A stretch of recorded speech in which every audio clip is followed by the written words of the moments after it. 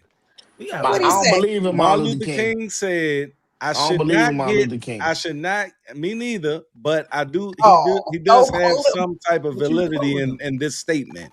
He said, I should not be judged upon the color of my I ain't skin, say he but the judging him. I content said of where I my Not want to spend character. my judging. money at. He's talking Martin about Luther King economic was a freedom. goddamn What fool. I'm He saying is, want if vendors, if I have a million vendors come in and you They all missing came what from five I'm black. saying. and You 500,000 of them are black, that's a win. no. Because You missing what I'm saying. in other areas, they specifically would just allow white vendors in. He allowed everyone in to where you won't get denied. No, that's not the point I'm making. I'm saying my official merch, not a vendor. My official merch that we selling at the concert is going to be printed at a black owned factory. We going to be purchasing our shirts from black owned Yeah, businesses because we going for the I cause. If agree. I'm I employing mean, of my course you would people, try. then we going to spend He that came money from. in our community for it to circulate in our community. The Martin Luther But King we shit, know black people don't spend money in our community we because gonna of make both them. sides. It ain't real if you don't get it from here. But it's It both ain't Yeah. that. sides. No, why you think Both we all go sides to have valid Saviano and points don't go to because Woody Woo? niggas want to raise their prices, and on the other side of the consumer, they don't want to fucking. They want the hookup. So Hey we Dutch, you always missing my gonna point. have No, you that missing thing. my point. I'm saying the official merch. I ain't talking about a nigga outside. I'm talking about the official merchandise that's being sold at the concert with my shit. I ain't talking about the nigga outside on the Talking about block. I'm talking controlling the about when you controllables. coming, yeah, what I I mean, you can could try, control. but a lot I'm of like, it's rare that you find because it's like hard to be like a distributor. I mean, for anything, so like a production, whatever. But I feel like if you could find one on that large scale to produce that many shirts or But whatever, how much merch and it's black. Oh, I feel like that's really rare to find. You might have to like get it out of country and then it's going to be like shipped. Like economically, like it but just you has to make Jay-Z. sense. You Yeah, Jay-Z, yeah, but right? it still So has to make sense. yeah, it you does. can make it make sense. In Atlanta, And on top Georgia, of that, you at still the have to have the airport, motherfuckers who buy it. A lot of motherfuckers will man, be they like, buying that nah, shit, man. they gonna Niggas buy I the mean, buying I that don't all shit. know. brand Look, I shit. don't know. To your point, Dutch, about giving niggas jobs and the premise that Tizzy is making. If he got to make a little law, take a loss or something, and he giving niggas jobs. If that's what we preaching, that's all I'm saying. If like me, I'm a person I see black and white, either it is or it ain't. If we going, I told my mother if I go back to jail, I'm going for life. I ain't got time to go sit down for 5 years. We gonna go Man, all the you could way. do What we two, playing for? bro. I You ain't can't. gotta do I got life. an 8-year-old. I do 2 years. He come back 10. He And you already ain't doing turned two up. You years ain't saying like, for no I'm real gonna just Yeah. crimes. style the fuck out.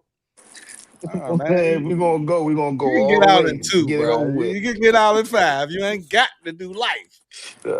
But the point is, if I'm gonna be away, I might as well be away for real. What's the point of going away Not then? forever though, nigga. Like, come on. Then it ain't no point in going Talking away. about risking it. If you're Well, gonna that's risk your it, Yeah, decision making as yeah, well. That's your decision a making. You lot of got those to think about situations are defense yeah. situations. It's more of like, hey, if it. something at the door, But that's then not the hey, majority. I don't think it's the majority.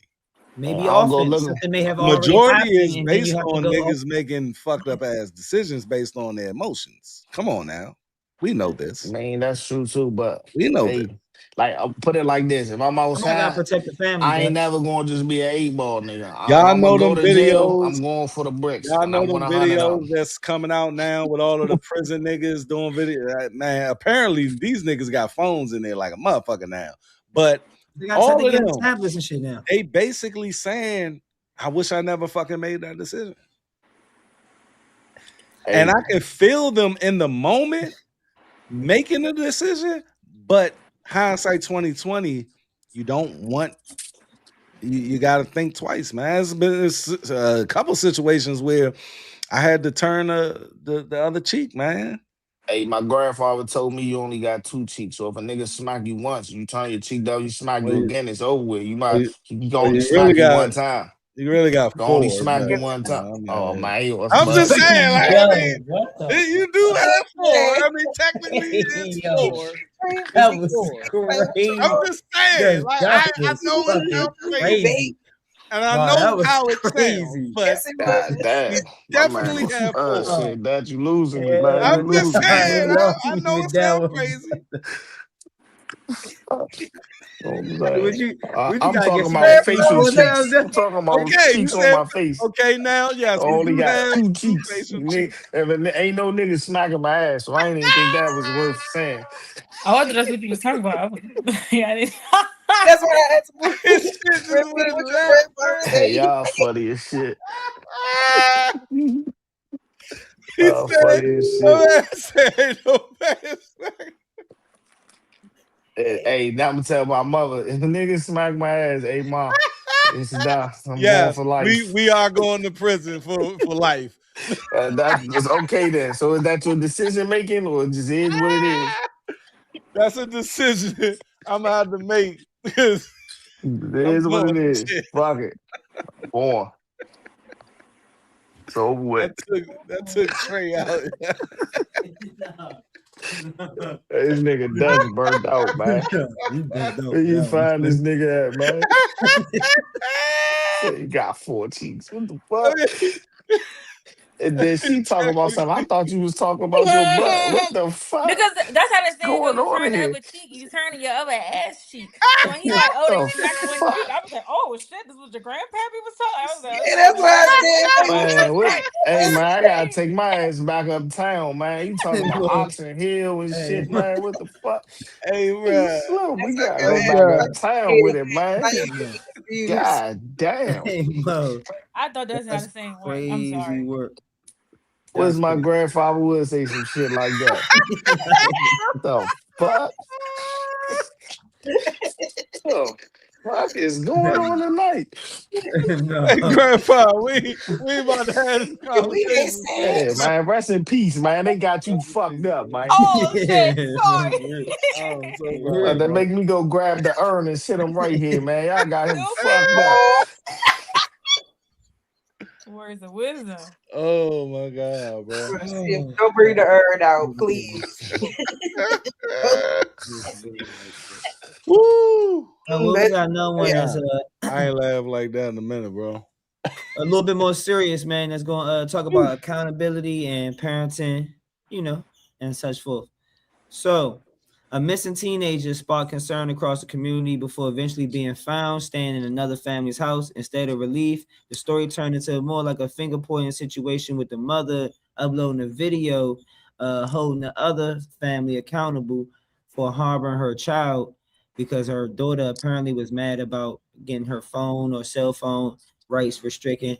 So the mother was real angry about it as she was, contacting police looking for a child the whole time she's at a front house and another adult parent knew about it. So if a teenager runs away and shows up at your crib, what responsibility do you have to notify the parents? And what point does helping become, more of a custodial interference? Near the throne. You muted, brother man. Why did I know it was gonna end up on me? Yeah, it's my responsibility. If my daughters bring home a girl or whatever, yeah, it's gonna be a girl. Ain't gonna be no boy. Um, yeah, definitely. Who are you? Why are you here? Did your mother or father say you can be here? So forth and so on. Now it's funny because I have a slight of a story with this. My daughter Duchess, when she was like 8 or 7 or 8, I had the biggest scare of my life, and since then the biggest scare of my life, and that is when I did not know where my daughter was.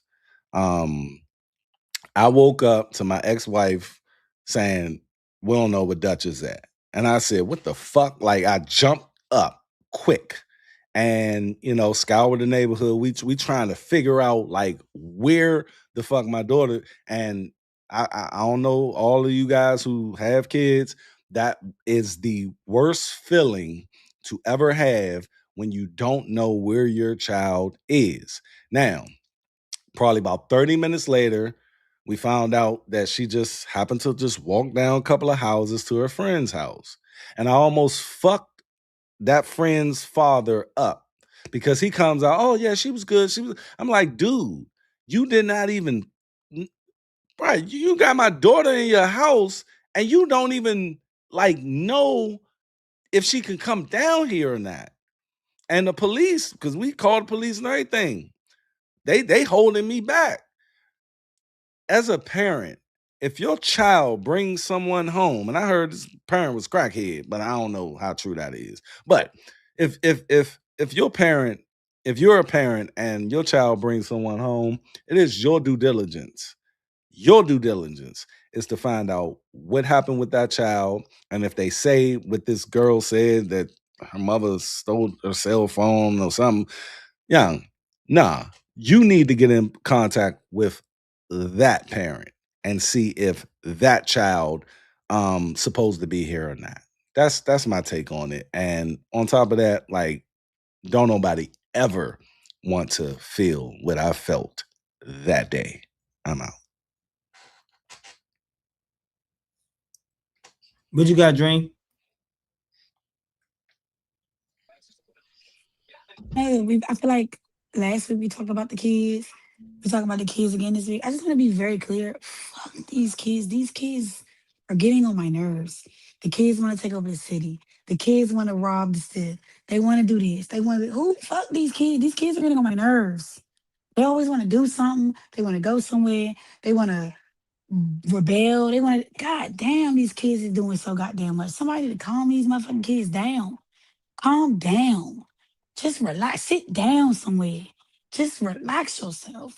All these kids, they just these kids. I don't know if y'all just seen. I just happened to be scrolling earlier, and they said these girls broke into the Chick-fil-A. Is we cool? These kids need to sit down. It's so irritating. And as a person who I don't really fuck with kids like that. I do got a kid over here. But these kids get on my nerves. Like, sit down. Like, y'all just out here just doing whatever. Like, y'all done broke into the Chick-fil-A. Ain't bring no Chick-fil-A sandwiches home. Ain't bring no nuggets to the crib. Ain't got no half and half. And just out here just touching shit, going places, being, stop, sit down, relax. It's like, put them all in one spot and lock them in there. Like, just, they just need to calm down. The kids are really getting on my nerves. Um, it's the parents' responsibility, but like I don't know where they at. I don't know where the parents at. I don't know who's in charge. I don't know who's in charge. But call them. Somebody call whoever's in charge and tell them come get them. Because these kids are doing too much and there's nobody.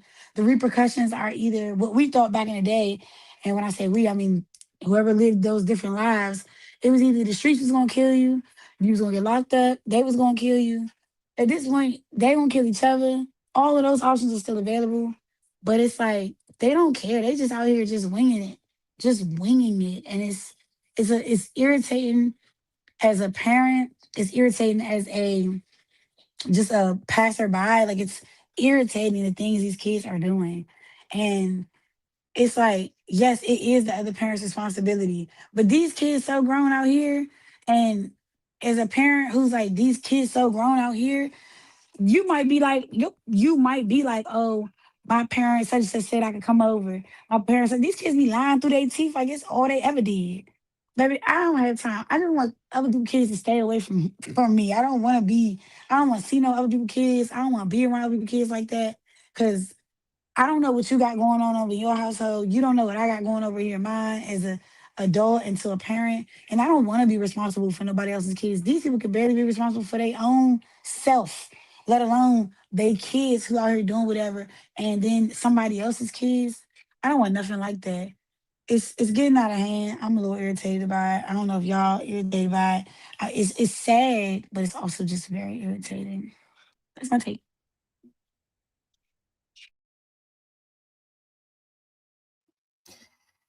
Hmm. Um, yeah, I did see that that missing persons flyer go around. I did hear about what happened in terms of that. I know as the mother myself, like I would be like extremely upset if I found out like, like my child left and then went down to somebody's house and then them as the parent or as another parent, especially after your child or my child rather, or whoever's child has been there for a certain amount of time, to not notify that parent, I think that's just, I don't know, we've lost the sense of community in our spaces and where we are, especially in this area in particular. We just don't look out for each other like we used to.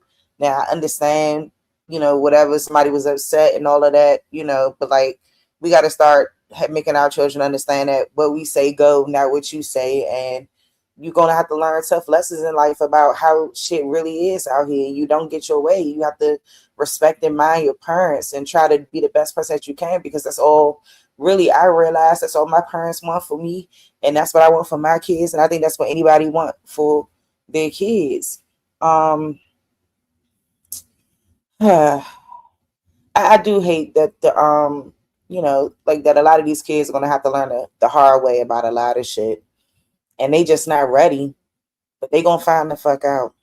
They gonna find out, and it's not gonna be nothing anybody could really do about it. You know, you want the best for them. You want them to make the right decisions and stuff like that. But you got to learn from your mistakes, and that takes time, and you got to continue to grow and nurture them to do that. I just think like on the parents and like it just have to be better communication between adults and understanding like just personal boundaries and what that looked like. And a lot of stuff that Dream said was true. That's my take.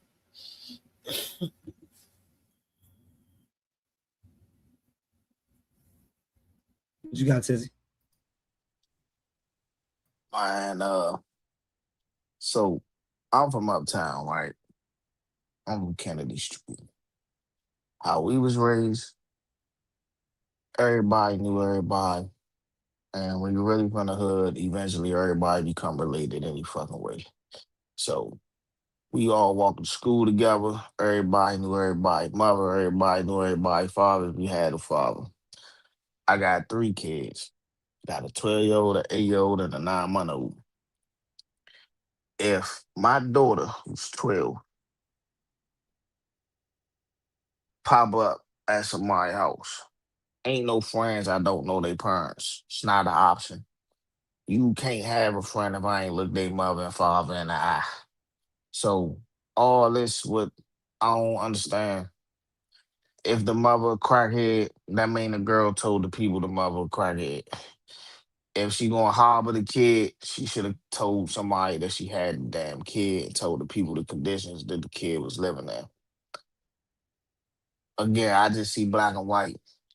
Far as a community, all that, that's good, but the community ain't what it used to be. You know what I'm saying? It was a time when you was outside, niggas outside hustling, they telling you they mind the street lights gonna take your little ass in the house. Shorty play basketball and he fucked up in the game. They ain't about to let her push no packs. Hey, Shorty, we just gonna buy your basketball shoes. That's the community I come from. '03.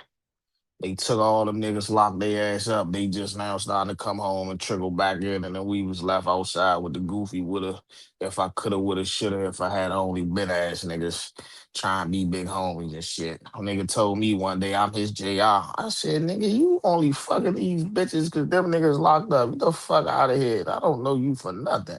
But yeah, man, as far as these kids and shit, man, you damned if you do, you damned if you don't. But we gotta get back to that old law, where it's, if I don't know your parents, I don't know you. My kids don't know you. You know what I'm saying? That's not an option. Parents gotta be parents, man. What you got, Wink? Yeah, the parent, I mean, whoever should have been notified. Just having a kid over your house and the Lord John out. Just long story short, should have been notified. Girls used to be with my house all the time. That shouldn't have been there, and nobody was notified. And one girl was on her way one time. That shit was crazy. I wonder where she at now. Like shit, but yeah. Mama, I feel like my mother should have notified somebody about that. Cause I thought, what the fuck is this girl here? So, yeah, notify the parents or the guardian. Because I think that girl might have even been like in a shelter or something. I don't even know. But yeah, notify people. That's fucked up. Crackhead or not. Or, I'm sorry, crack addict or drug user or not. Thanks.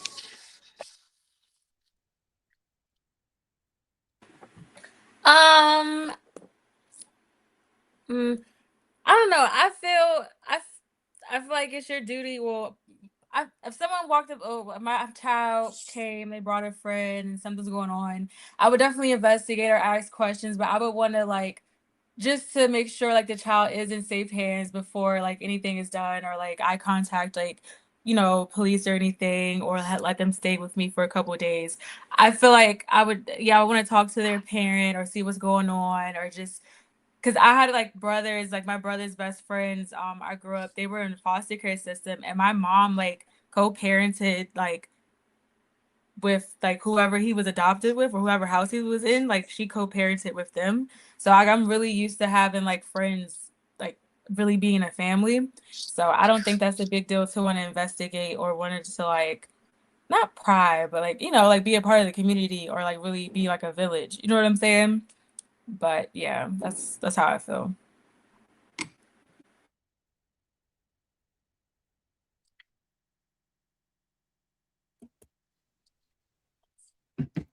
I mean, I know we growing up, situations like that was seen, but yeah, you definitely got to call somebody. Especially in this day and age with so much social media and news, it's easy to get the little Amber alerts and all type of stuff across your feed. So where like soon as you see that, it's like, yeah, well, it's time for her to go. But Or imagine, him or whoever. Like, yeah, my bad. I was just gonna say, but imagine how many of those go out and it be some bullshit like that going on. The kid at a friend house or some wild shit, wasting resources. I don't mean to be, you know what I'm saying? But yeah, that's what it is. And I don't know, like we got to have a responsibility in a, to each other at some point. It's when it comes to the children. I ain't talking about all that other, other stuff. I'm just talking about strictly like the children in our communities that we see, and even if something as simple as correcting them or whatever it is, because I hear kids cussing, don't cuss around me. I don't play that, baby. No. So it's just I don't know. It's wild to me. It is. And that's crazy. And I think Wink is right. No matter if the person is a crackhead or not, that's her daughter at the end of the day. Call her. The fuck? I don't understand what the problem truly is. And that's what people like to do. And anytime you get the system involved, best believe, babies. Now this shit national news or whatever type news it is now. So best believe them people gonna be coming. I don't know. I just feel like if someone come to my house and I'm worried about your safety, you telling me to stand there with your mother, because I have friends whose mother was like, dope heads. She ain't eat for days. Mother ain't been home. Not me. I got my mother cooking and bringing her food for school in the center. So if you come to my motherfucking house, you tell me your mother a crackhead, I'm gonna go meet her or talk to her. And if I feel like this shit is unsafe for you to be at, little girl, you're staying with me. We're calling, see, like we're going to do this, or I'm gonna try to get custody of you myself and see her at a certain. Like we're gonna figure this out. Like I think that her not getting anyone involved would have been like wild as shit. Like just sending her back home, and it's like you see that the situation is fucked up. If that's the case, like she just gonna go run to someone else's house, or some wild like crazier is gonna happen. Yeah, I would but say there's a lot of functioning crackheads out there, and we don't know that Yeah, this but is functioning. still, So we don't know. a you ain't run a, my house a for no reason. crackhead or not, that person slid that baby or got that baby cut out. Or either way it go, that's still a child. But again, it go back to what when you got community and if I know your mother crackhead, like she said, I'm gonna make sure you eat at school. Yeah, Yeah, I'm gonna buy you an extra uniform. We had man, I still help in it's any type of way I regular can. hood You know what shit. I'm saying? But you Yeah. going home, and then a lot of these I'm about kids, to say, man, they But you everybody got else. go rules and shit at home, and or like I hate to keep talking about my grandfather, but he had a rule. All we couldn't go spend the night at people's houses. Mhm. Everybody had to come to our house because he a old school military man. And Lord. he said, you playing in the backyard, he sitting on the porch smoking a cigar. You think he just smoking? He listening to your conversation, what your friend talk about. Hey, don't bring that little motherfucker back over here no more. And if I see you with him outside, I'm gonna whoop your ass. You know what I'm saying? Because you know what that kid bring. To as I get older and I'm 13 outside on my own way and I'm hanging here. And I go over this nigga house, his father passing him a J. You know what I'm saying? The other nigga, he could all of us went over that house. It was five of us. We all went over the house. Everybody smoked weed for the first time that day. And that next day, I watched my friend group change. The fly nigga wanted to get high every day. The ball player nigga wanted to smoke. Everybody changed. And my cousin told me, why you smoking weed if you can sell it? Smacked me upside my head. And that changed me that day. Everything changed that day from that man father passing the kid a J. So all See? that going over niggas' houses, you might got the uncle who in the fucking porn and watching porn and exposing kids and shit they don't need to see. That shit alter a kid brain. So my kid can't be nowhere I don't know where you at. You gonna be accounted for. All this Navy Yard shit outside of the studio shit. I'm a firefighter in the daytime. That's my regular job. I'm a DC firefighter. The shit I see with these kids out here 11, 12 o'clock at night. They run around Navy Yard in the alleys, girls fucking in the alley, come back saying they getting raped. This shit that don't even make the news. You know what I'm saying? The shit that you see, like when that lady said, Piero, whatever the fuck her name is, said lock them parents Mhm. up, they got mad at me. I'm with that shit. Cause it's these same motherfuckers who kids out here every day. You don't work, you get free housing, you get free food, you get free daycare, you got free health care, you got Virginia tags on your car, you don't got no insurance. Your kids running around breaking Hey, into shit, robbing everybody, going to jail, doing all the dumb shit, and there's no accountability. Your kids down here fucking shit up. We trying to go to sleep at the fucking firehouse and they run around here jumping white motherfuckers for no fucking reason. What is wrong with you? Sit your little ass down somewhere like Dream said. But people gotta hold themselves accountable. And somebody, if you can't do it, cause you want to be at Metro Bar or you at motherfucking bullpen and your kids outside jumping and robbing motherfuckers and breaking into cars, that shit crazy to me. Somebody gotta be responsible for these kids. If your kid missing and you ain't filed a missing police report, then you need to take your ass to jail too. Cause if the little motherfucker turn up dead, you go, oh my god, ain't nobody trying to hear that shit. Cause you ain't fucking care. So don't care now. You should have cared when their ass ain't come home the first day. Cause an adult gotta be missing 24 hours. A kid could be missing an hour and they missing. It's an I, Amber Alert. I You know what I'm saying? co-sign everything he's saying. All that shit these niggas be talking about, man, I Only don't one know nothing thing. about that. That's what I was about to say to Sharice too about the lack of resources. I was about to say the same thing Tizzy was saying about the shit. Your kid gone, your ass better use them motherfucking resources and call them people and make them look for your damn child. But only thing I don't co-sign is you saying you hate to keep talking about your grandpops. Shit, he keep giving that law, and it's instilled in that's you. Every time you come on this motherfucker, we want to hear something else that you hear me. Your grandfather told you Nah, for sure. it. it's missing, bro. So don't ever Yeah, be well, also well, you hate. You hear me? You hate keep talking about him. Nah, bro. A lot of people don't have men like him in their life. They didn't grow up around men like him, so they Yeah. need these type of things instilled in them. Nah, You that's feel a me? You'll be fact. And That's a grown, real fact. life baby. That's a for fact. sure. That's a fact. Yeah, that Telling you. should be real. I just seen, I That's ran a call a couple months ago, right? The girl, 16, she in the shelter, right? She in the shelter with the little cause she got the baby, whatever problems at home. She in the shelter, y'all. The girl boyfriend. So her baby father is 16 too. She got a 23-year-old boyfriend, right? oh man. She dropped out of school. She doing somebody here underneath the table, but you can't come in the shelter without your baby. If you come in that joint, it's like a shelter, but they basically get their own apartment in the motherfucking joint, right? So she come through the joint, she can't come in without her baby. So she go back outside. She waiting for the boyfriend to bring the baby back, right? Baby about maybe I don't even think the baby was 6 months old. The fucking girl sits in the car with the nigga. They smoking. She go into the shelter now. She gotta walk past the security. Security gotta put their eyes on her. Gotta put their eyes on the baby. Security guard pulled a blanket back off the car seat. You know, our babies in the car seat with their head up and their stomach up. The baby is head is where the feet is at, and the baby face down. This happened What? at the shelter on New York Avenue. Nah, this Southwest. Oh, Motherfucker. Oh my God.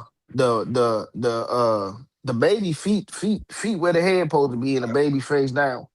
Flip the baby over, dry blood, woo woo wham. Mm. Baby not breathing. CPR. I'm 2 fingers on this little baby chest, breathing in this baby mouth, trying to get this baby to shake back.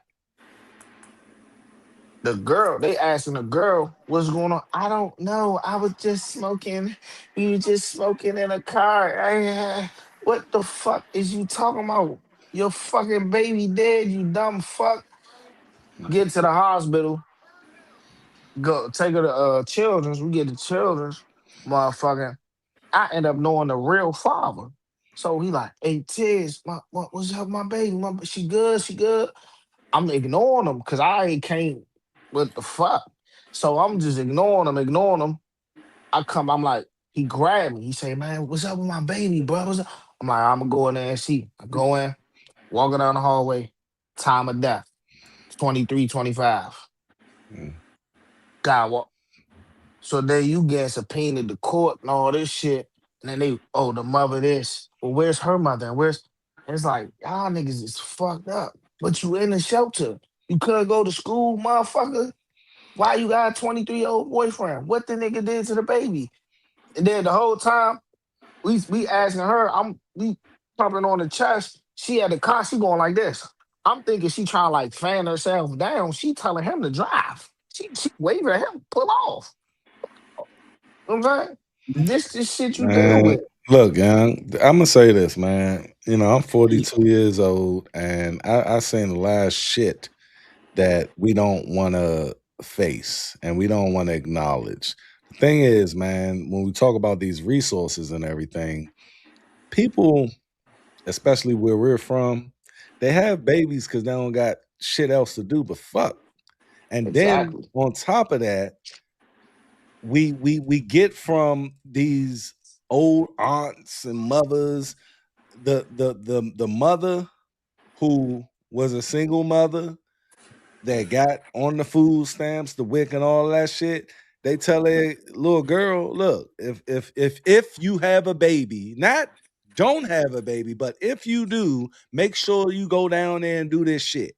You see what I'm saying? And that's the shit I used to. That's what I built my platform on, which I had to step away from because people just don't want to accept that we have these cases to where either it's one or two things. The woman just keep getting abortions after abortions after abortions, or they keep just having the babies after the babies after the babies. And then it's like when I say, all right, it's the parents' responsibility for their children. A couple of shows ago, they was like, oh nah, these kids, they got their own mind. No, fuck that.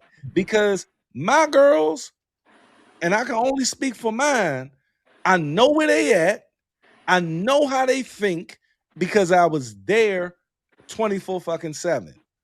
And you are responsible for who you bring into the fucking world. You made that one decision to say, I'm going to have it. And I know it sounds fucked up, but I'm more on the side of the women who be like, fuck these kids, I ain't having it.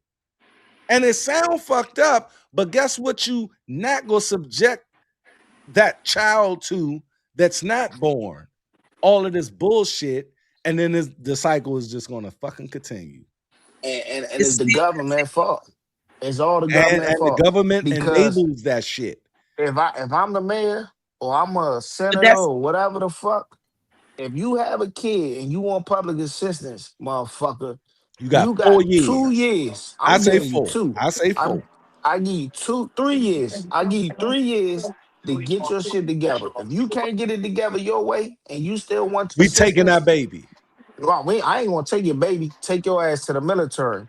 If you a legal alien and you called your ass under this But they still fence, gonna have to figure out what to do with the baby. nah. The military got daycare. They got I all did a type of shit. I did a They got all video a type of long shit. time ago. I said, look, and I did do your 2 years, but that was the checkpoint where we reevaluate.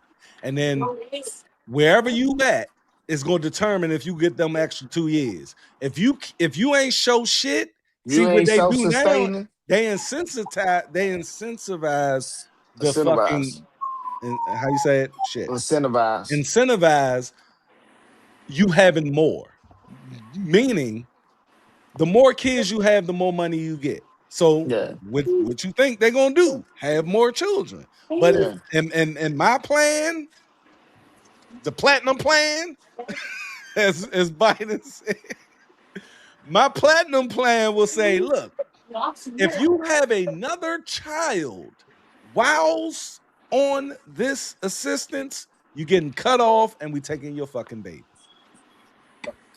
Well, Simple I plan, was Shorty. gonna, yeah, I was gonna try to jump in there and say that it's been a lot of stress like down where I've been at, on like several different situations where it's come up because I know for sure that they were saying that now, those benefits and everything like that. I think you have like 60 months, like you have to do like some type of schooling, or you have to do About fucking time. some jobbing, like a job for like 20 hours a week or something, Yep. just to keep it at this point. Because see, people don't like Donald Trump, but like that's the type of stuff that he's implementing in terms of trying to, in my opinion, kind of get people off of that and try to lean more towards self-sufficiency and things like that. And I will say too that there is programs out there that could help. A lot of times I think what we see in our community, unfortunately, and others too, because it's not just us, but I mean, I think we only speaking about us, so I'll keep it here and just say that,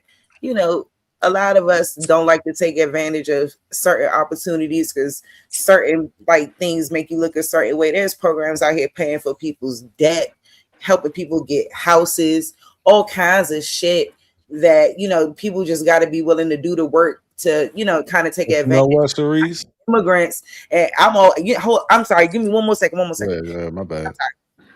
and it's like it's interesting too because I've met like all kinds of people, and I find that the immigrant groups they have a different I Mindset. mean, yeah, thank you, a different mindset around their whole American experience. Like they want to get a job, they want to get an apartment, they want to try to settle down and get self-sufficient. Like they already be working out the gate. Like I see that with a lot of them. I find it very interesting. I'm always the type that say, hey, you need to come into the country the correct way. That's my thing. I'm staying on that. I'll never stray away from that. But I will say that on the back end, like we like to get mad, but then sometimes it's like, well, how mad can we really be if we're not collaboratively taking advantage of those resources that are there? And guess what people gonna do? They're gonna take advantage of it, and they're gonna use it to their benefit. That's just what people do. Like we seen it in Minnesota with the Somalis and how they pretty much took over the whole Minnesota. I'm still trying to understand it.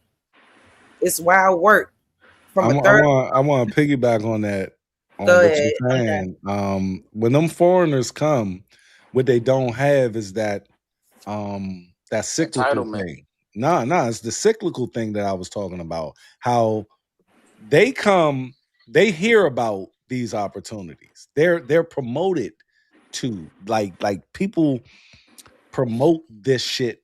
Our government promote this shit to their country. So when they come over here, their first thing is thinking about these benefits and these Yeah. all of that, right? Business applications. Oh, I think I got to do this. I think I see we grow up in the shit to where our mothers and our aunts are telling us to do it like this, right? So I the can't thing go for is, that, Dutch.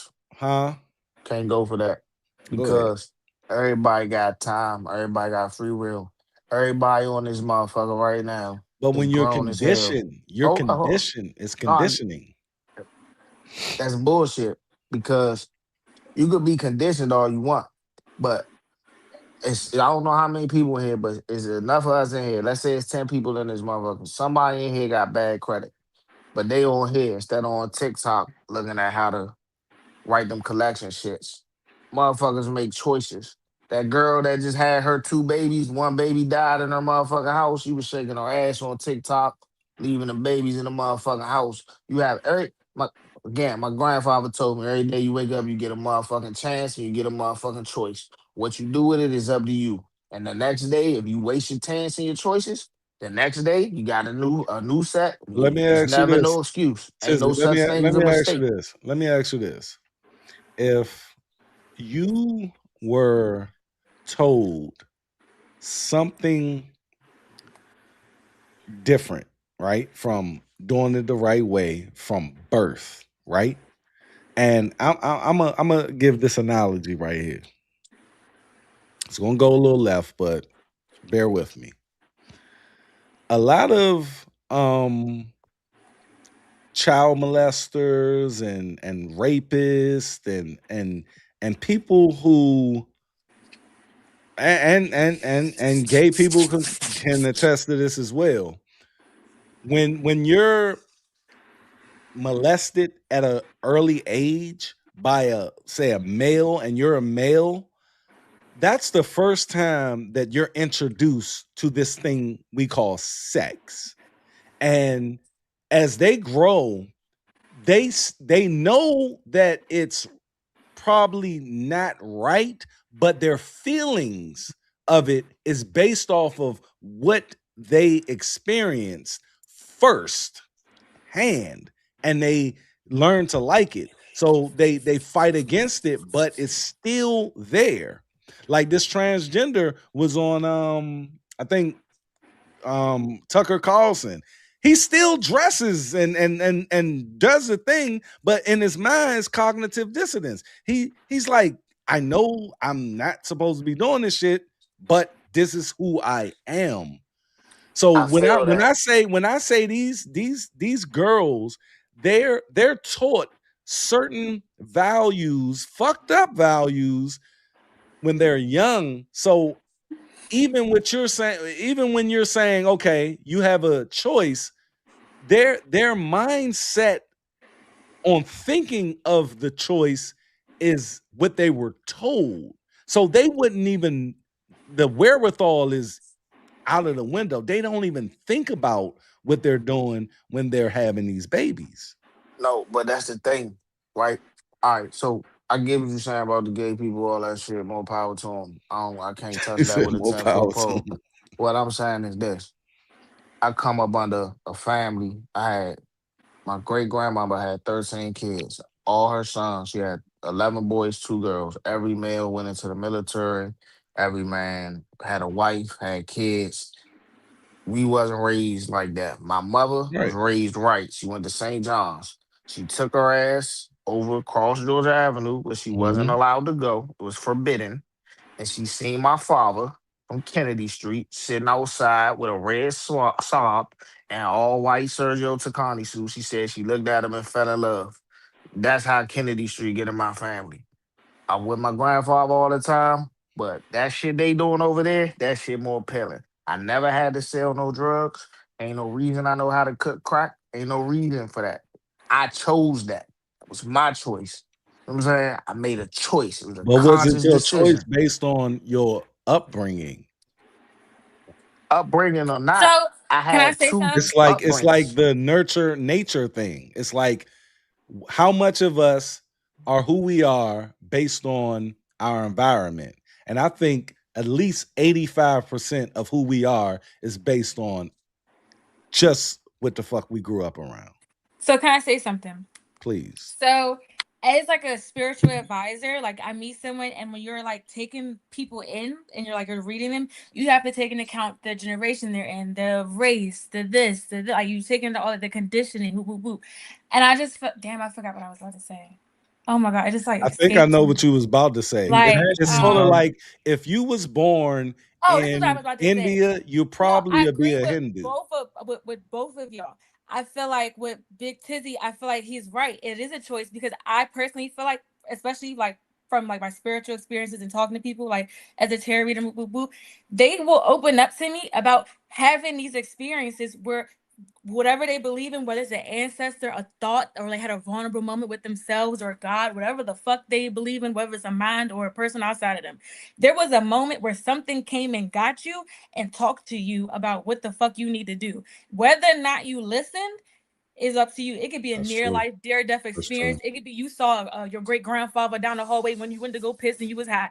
It could have been like your child said something spooky about someone they never met. It could have been a dream. It could have been anything. Something comes and gets you, and it's like whether or not you listen or you make that choice, like it is what it is. But I do feel like it is like as someone who's experienced a lot of stuff, like I was conditioned. I feel like I got the worst of stereotypes and like black trauma, black American female trauma, and white trash. Like I grew up really poor. Like we squatted in houses. I just with gasoline. We borrowed water from other people's house, like really bad. So it's like I grew up kind of like I could have been one of them girls where it's like this is what I'm used to. Like my whole life up until I moved out, like my parents' home, we were squatting. I could have been squatting. I was in and out the shelter. Like I could have just battled that out my whole fucking life. But no, I sat the fuck down and I had made a choice. And I've like I tied into spiritual shit, went to an outside source a little bit, needed some help, understood I was a little bit conditioned, understood I needed to have a God that was associated with white Americans, understood I needed to believe in something that was associated with black people, with Africans. I needed to get, but that is a choice. You know what I'm saying? So I think you guys are both right. Like I just feel like Pink. it's I think yeah. what you're talking about is the exceptions. Like myself, right? Um, my two brothers went to prison. I didn't go to prison, but we grew up in the same environments, right? So I do think that when you have these moments, I call them come to Jesus moments, right? Yeah. When Some got you your ass a little bit sooner, and some probably got them when they were sitting then down. you make you my uncle Make your choice. Go ahead and say it. look big. Tizzy, your grandfather was equivalent to my uncle Billy, right? I was doing a lot of shit, just doing it, right? This ain't work, so I go to there. This ain't work, so I go to there. And my uncle Billy was the smartest person I knew, but he was a crackhead. But he knew a lot of shit. He was in the Air Force. He was smart as shit, right? So when I was 21, he said, "Man, you basically did things that I could never see myself doing." And as me looking up to him and him telling me I did something that he couldn't do, that made me feel good, right? But he had me look back on my life and my decision making to where it's like, damn, I would and in the moments I was just making logical decisions, but not knowing I was making these logical decisions until he pointed it out. And then I looked back and was like, wow, that could have went way left. Yeah. But I think it's exceptions to the rule. I think majority of us will fall into the shithole, but But if you fall into the something shithole, I can't say what that something is because I grew up Christian and then at 20 I renounced it based on what I was going through in life, right? So that put me on a different trajectory. So it's like I don't know. It's a select few that can pierce it's through it's that societal shit. because people make choices, right? So Yes, yes, it is. the first thing you learn from a crackhead is what? Not to smoke crack. But it's Exactly. 18-year-olds smoking crack right fucking now. They've been saying Yeah. crack is whack since And the that is 80s. So crazy. If you it's just started smoking crack today, say, damn. say them all the time, strung out all around this motherfucker. Niggas 17, 18, 19 on dope, right across the street from the Pinnacles. Yeah, So it's the same thing in yeah, Pennsylvania. I motherfuckers, see him. I see him. motherfuckers make choices. If a motherfucker come through the fucking pay a coyote to swim through the fucking rivers in Tijuana to get to Texas and crawl under a motherfucking gate. What's the But Tizzy, difference? Hear me out. Hear me out. Tizzy, Hear me out. Hear me I out. want to What's ask. the I want to ask a question though yeah? to you. Mm-hmm. Okay, what is the mechanism from your perspective Mm-hmm. of making the right choice based on the circumstances and the environment that a person is The in? mechanism is wanting to get out of the fucking circumstance. So you have a million examples around you of what not to do. Like me, I did 5 years as a juvenile from a dumbass decision that I chose to make. Again, I ain't have no reason to do none of the stuff I did in life. So you I had don't a blame your circumstances or your environment. I no, don't I think didn't you have should. to do it. I didn't have to do it. I had a grandfather who would give me anything I wanted. I just had to do Well, right. that's true. But I That's true. chose to go do other shit. And it cost me. I had friends that went to jail. I had uncles that went to jail. I had crackheads outside. I had alcoholics. I had drug dealers. I seen them go to jail. I seen them get shot. I chose. It was my choice. My grandfather told me ain't no such thing as a mistake. You made a choice. You know why it's no such thing as a mistake? Because there's a million examples around you of what not to fucking do. And if I you agree. don't know what to do, you ask a motherfucker. So I if you agree. go do some shit on your own and you fuck yourself up, that was your choice. Don't I call it agree. a mistake. I told him it was a mistake. He smacked me in my head and made my fucking ear bleed. Ain't no such thing as a mistake.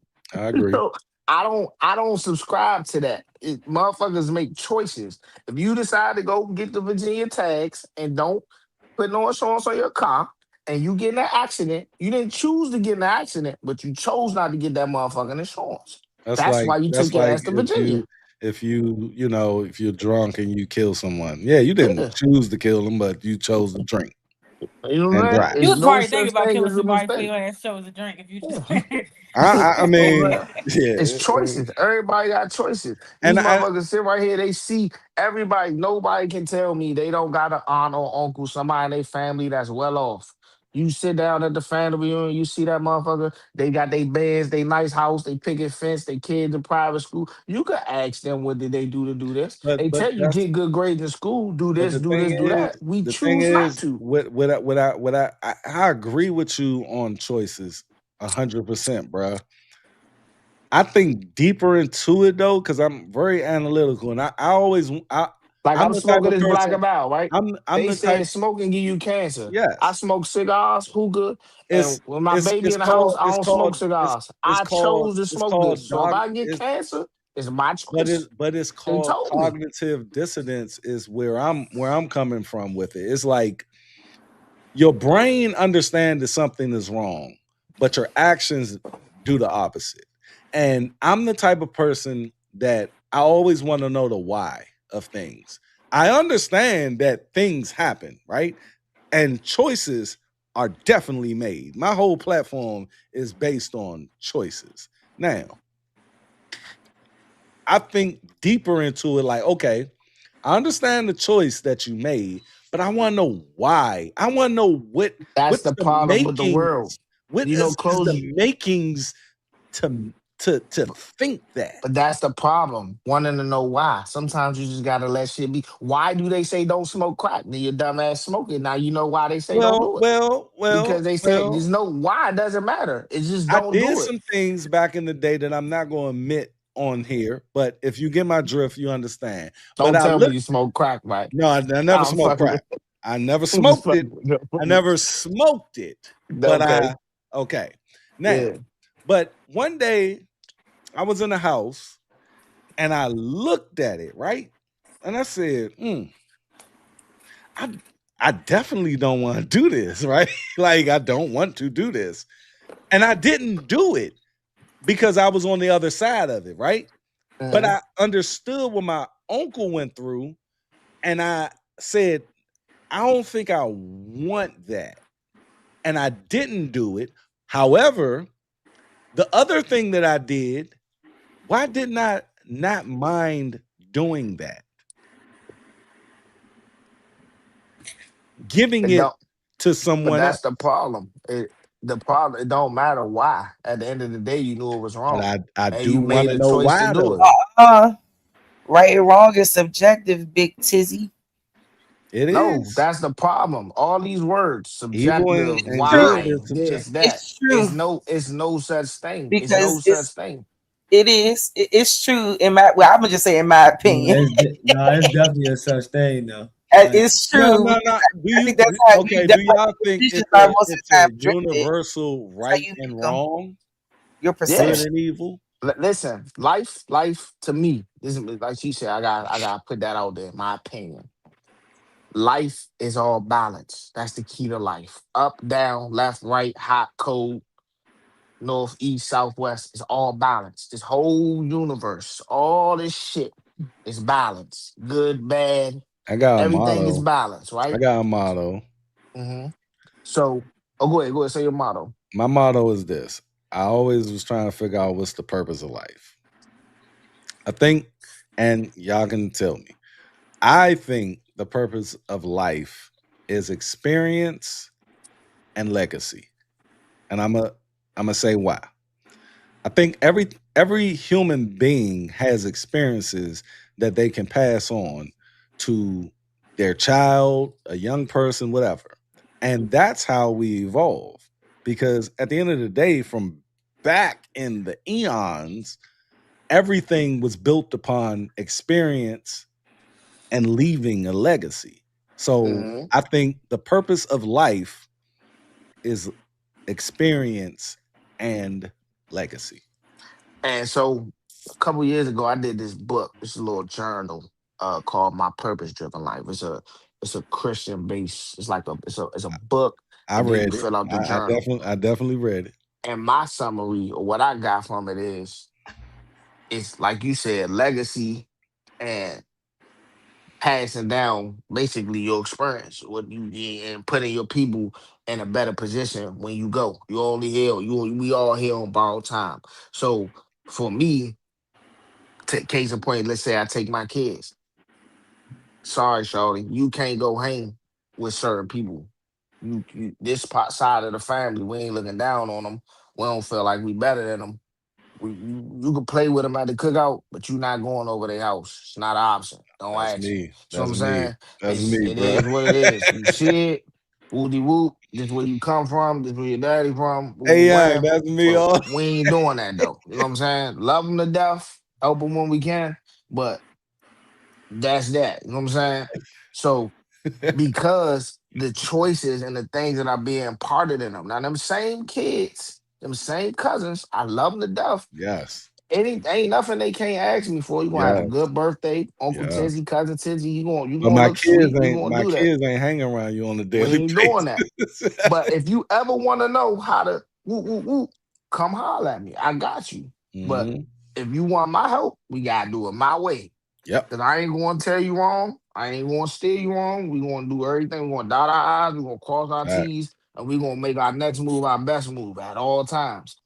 In the event that it's not that, I gotta distance myself.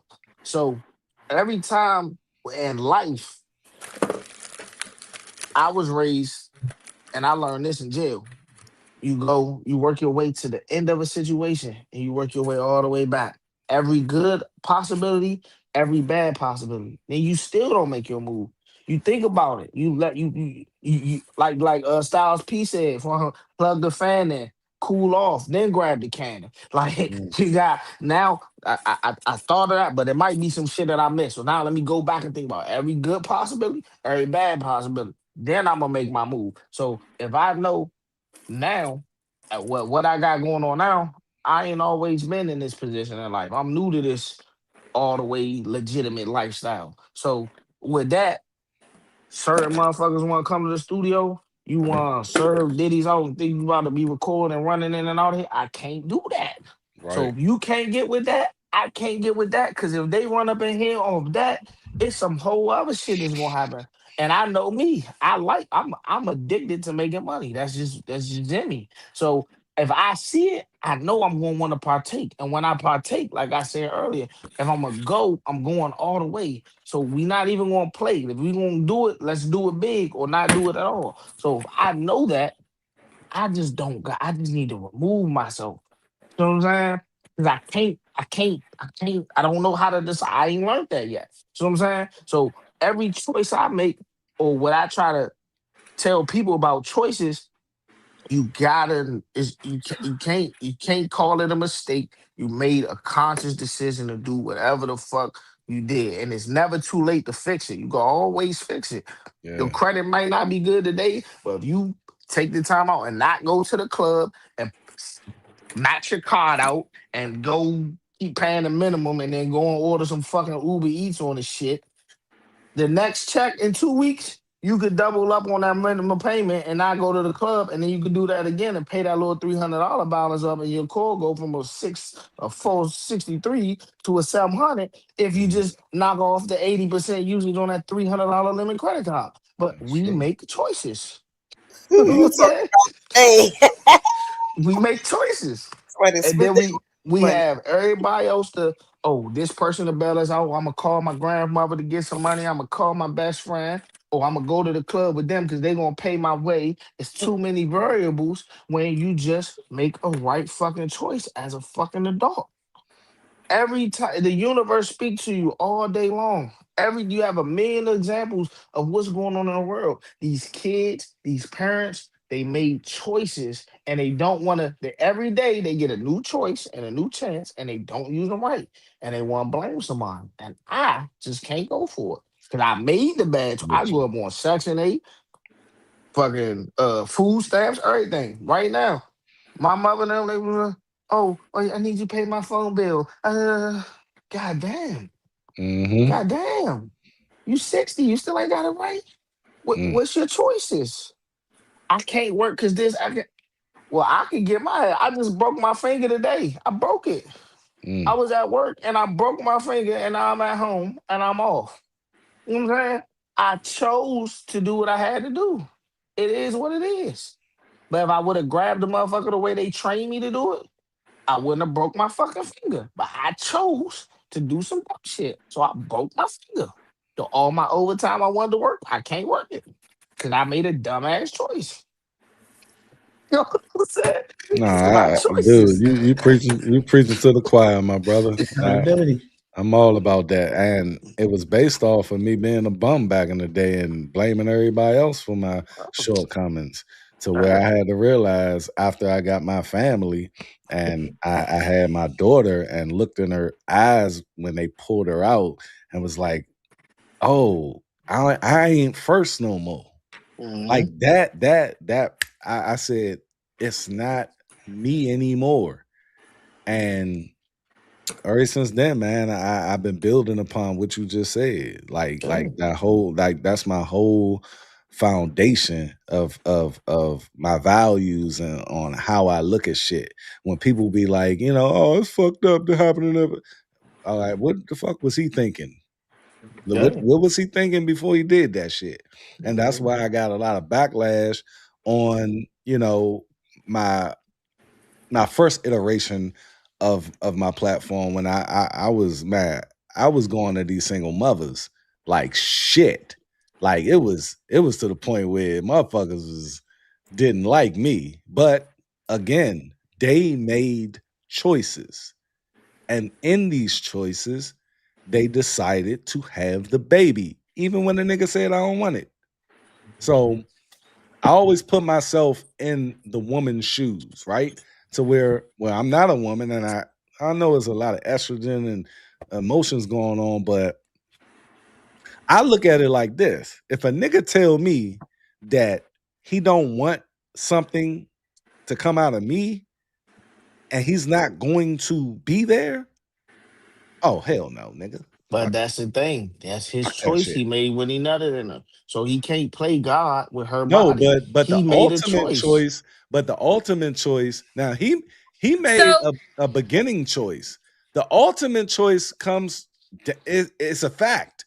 You I So can't she also you feel can't get like, can I around it. say something? Can I say hell nah, something? Dutch. I feel like, okay, I feel like it's very Y'all important. I can didn't try to learn it fight it. until I was I'll older. listen. Like just this one sentence. I feel like a lot of young girls, if we were taught really young that like, okay, as the mother, you're basically deciding the next community, like what the village is about to look like Yeah. for real, not for fake. So you know, breed him a little man, man, yeah, he cute, whoop, whoop, whoop. he has a temper problem. He's into this, that, and third secretly, sexually. That's going to be in your child's DNA. Like little shit like that. Like you need to start like This nigga that's might be really a serious. fucking psychopath. You know what I'm saying? And So and I and had an experience you where I had decide to I'm apologize. still gonna have this baby. Hey Fuck y'all, Yeah, that. I had real an quick, Yeah, y'all. experience. Hey y'all, that's real quick though. awful. Hey y'all, look, y'all, real quick, cause I just came back. I just got in the house. Where we at? What y'all talking about? Man, we out there. We talking about Hey, choices, basically. Like that's the premise of everything has. I was talking to my daughter about this the other day. And me and my daughter, my youngest daughter, 12 years old, we go deep, dark. Dutch. Mm-mm. I ain't gonna let you get away from. Okay, what do you have a problem with what I said, Sharice? What you say first before she answered? What you say? I said every woman who gives birth has, well, with the exceptions, right? The obvious exceptions. But in general, every woman who gives birth after a nigga said he don't want it, they made the choice. Now, Tizzy said the nigga make the choice to bust in her, and I agree with that wholeheartedly. He But does after make a that certain point, choice, she like the and host. and he has to deal with the consequences of whose choice though. He still has to deal of with the his consequence. choice. Of He his has choice. he He Yeah, has made the first choice. He made no the no who no ultimate deal with choice. it? he made the first choice, but he has to deal with the consequences of the last choice, and the last choice There's will no be, last choice without the it is a first last choice. choice There's because no choice without the first choice. no, because a lot of niggas that busting women that made that choice who wanted to have that baby, guess what happened when that woman made the choice of not having a baby? He couldn't have that baby. So Right. But you guess can't what? say That's the no. That consequences of his choice. no, it's not the consequence. No, you take away. No, you're not going to take away the responsibility and accountability of another choice that is ultimate. But But two. you're But coming hold on. from. Can I Because rebuttal? once you Can I? do that, you make her not human, Let and me rebuttal real quick. you make her a child, Let me which rebuttal she's real quick, not a Dutch. child. Hold on, Dutch. Hold She's on, a Dutch. Hold on, she's a Dutch. Let me she's a rebuttal. hold So, up. She's an adult to where she understood what was going on as well. Now, I fuck with you, Dutch, but I can't go for once that. he nah, makes Dutch. I can't no, co-sign that. go ahead. All Try right, to so explain I'm yourself I so away. look, I'm with you when you say, the choices, right? I understand where you're coming from, but at the end of the day, when the man, and given you having sex is good or whatever, you in the moment, you're not thinking about a child, it just feel good, and you let loose. You know what I'm saying? You wasn't disciplined in that moment, but that's still on you as an individual, as a man. Now, you can't dictate what a woman do with her body, whether you want her to keep a baby or not. You can't dictate that because that's out of your control at that point. I think what Y'all are you're saying the same thing. I think you're focusing on me. No, I'm giving him that. But I know how to compartmentalize the choices. See, Yeah. I'm giving him all of that, what you're saying. However, You were saying that. what you're doing is dropping her choice and focusing just I want on to hear what the what ladies got he to say did. too. What he It's did, his yes, choice. I Call agree. the I agree family. wholeheartedly. What he did was his choice from his perspective and what he had to do with that. But it's another half to that that no one likes to speak on. And this is why I What got the murder? backlash. Come on, murder. The Nah, backlash he is talking about this. just her keeping the baby and the dude don't want it. No, if I have sex with Pink, right? Let's just hypothetically speaking. Oh God. If I had sex with Give them Pink long enough. and I said, Pink, um, I'm gonna pull out, and Pink say, okay, well, let's do it, right? I ain't gonna wear a condom, blah blah blah. But Pink can't dictate when I'm about to bust a nut, but I do. But And she then could she's dictate if you wear a condom or not. no. She can, but I can convince her not to do this. Right, That right, right, for me not to do this, and she right. agrees. That's Now a choice. But Don't wait, come wait, down wait, to listen, listen, choices. listen. Yeah. both of us agree. Now she's now putting the ball in my court to not bust in her, but I say fuck it in that one moment, and that one moment I'm fully responsible for whatever she decides. But I'm not going to stop there. I'm going to continue this story on what Pink decides. And that's where it ultimately ends up, if a life is going to be So here or not.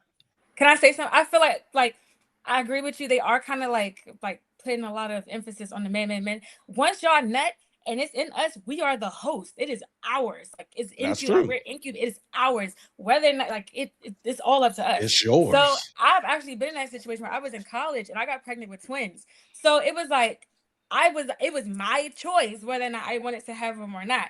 And in my choice, I was actually raised in a low income black household where babies are blessings. Have that baby. Fuck that nigga. By the fourth month, he gonna like you anyway. Niggas do that. That's I the was sitting don't. there 2 months pregnant with twins, y'all. I was sitting there. I want a Benz. I need a purse. I need this. I need a nanny. I need this. He don't have money for nothing. I'm getting rid of him. Fuck, I look like getting pregnant by a nigga, and I'm rapping. I'm doing this, and you don't match my branding. You don't match what I want. I need a push gift. I require stuff.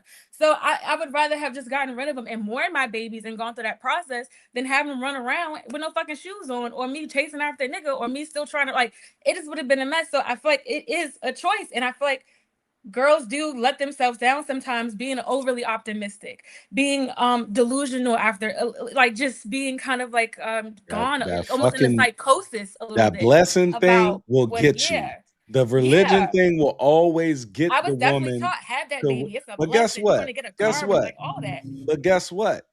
They stick on the religion shit, but ignore the other side of the religion shit, when not to have sex before marriage. It's Yeah. like I'm a adhere to this other half, but this other half wouldn't exist if I didn't do the other half. I can ask y'all a question then. Now, once the baby come, once Pink has the baby anyway, Dutch, right? Yeah, I'm about to. I'm gonna tell you. Go ahead. If you don't rock with Pink, right, and y'all not getting along, should y'all relationship dictate y'all parenting? So can I say something? I'll Go let ahead. Pink. You the host. I'll let I Pink. feel You like say you the host. based on my I like that. observations, sometimes men are just really good men and they do whatever they do for their seed, like it just without you, whatever. But in most like low vibrational households, or like where there's no one's really like awakened, or like there's not a spark in there, men kind of treat your children based on you. Like Mm. it's like how like if they stay away from your kids, what the fuck are you doing to that man inner like privately up in there, like when it's just y'all, or like or it's just. I feel like based on my observations, they treat them kids based on that mother. Like It's based, and she's absolutely right. And if you think about child support, she's a good woman, she's a good mom. They have no my problem taking brother, care of them. which my big brother, he just got in contact with his son that's 23 years old, and he's been paying child support for that son and his brother for years, and he has not been able to see them for 15 years. And just so happened he is talking to his son now. Now the thing is though, Go for I'm that, paying bro. all this money. My Can't go for brother that. paid money for to lawyer. He paid over Can't five go hundred for that. thousand dollars now Can't to go for just that. to No, see. let Tizzy shoot. You ain't need to let Tizzy shoot. I can't go for that. I pay $747 a month for my son. You know what I'm saying? Come out my check every 2 weeks. And I'm cool with that. But as a Nah, no, man, no, no, no, no, no, no, no. hear me out. That Hear ain't No, the me y'all out. point. let him No, no, finish. Hear me no, out. no, Let no. him finish. I was making a point before he But you ain't spoke. even let niggas rebuttal off your earlier points. Go ahead. Y'all let Nah, him because finish. So I just brought up child support. Child support yeah. wasn't even talked about But before I said but it. Go but ahead. what I'm saying is, right, as a 700 is man crazy. in the fucking in the system going through the shit, you have two courts. If they made you pay child support, you take your ass to the court and you go for family court. That's how you get your visitation and everything like that. They tell you this, and this is all across the nation. So if a motherfucker, I ain't don't want to speak illy of your brother, but there's systems in place. Again, we have choices. There's systems in place. If you paying your child support and that lady that let you see the kid, you take your ass to that judge, you say you want visitation, you gonna get your visitation. Might not be as much as you want. Might not be wrong, but you can see your kid. You can. They gonna schedule. If y'all can't get along, they gonna have y'all exchange the kids at the police station. I Tizzy, did it all. Tizzy, Zoom let me links, ask you this. mediation, Let me all of ask it. you this. Is it loopholes in everything in this world? Is it loopholes?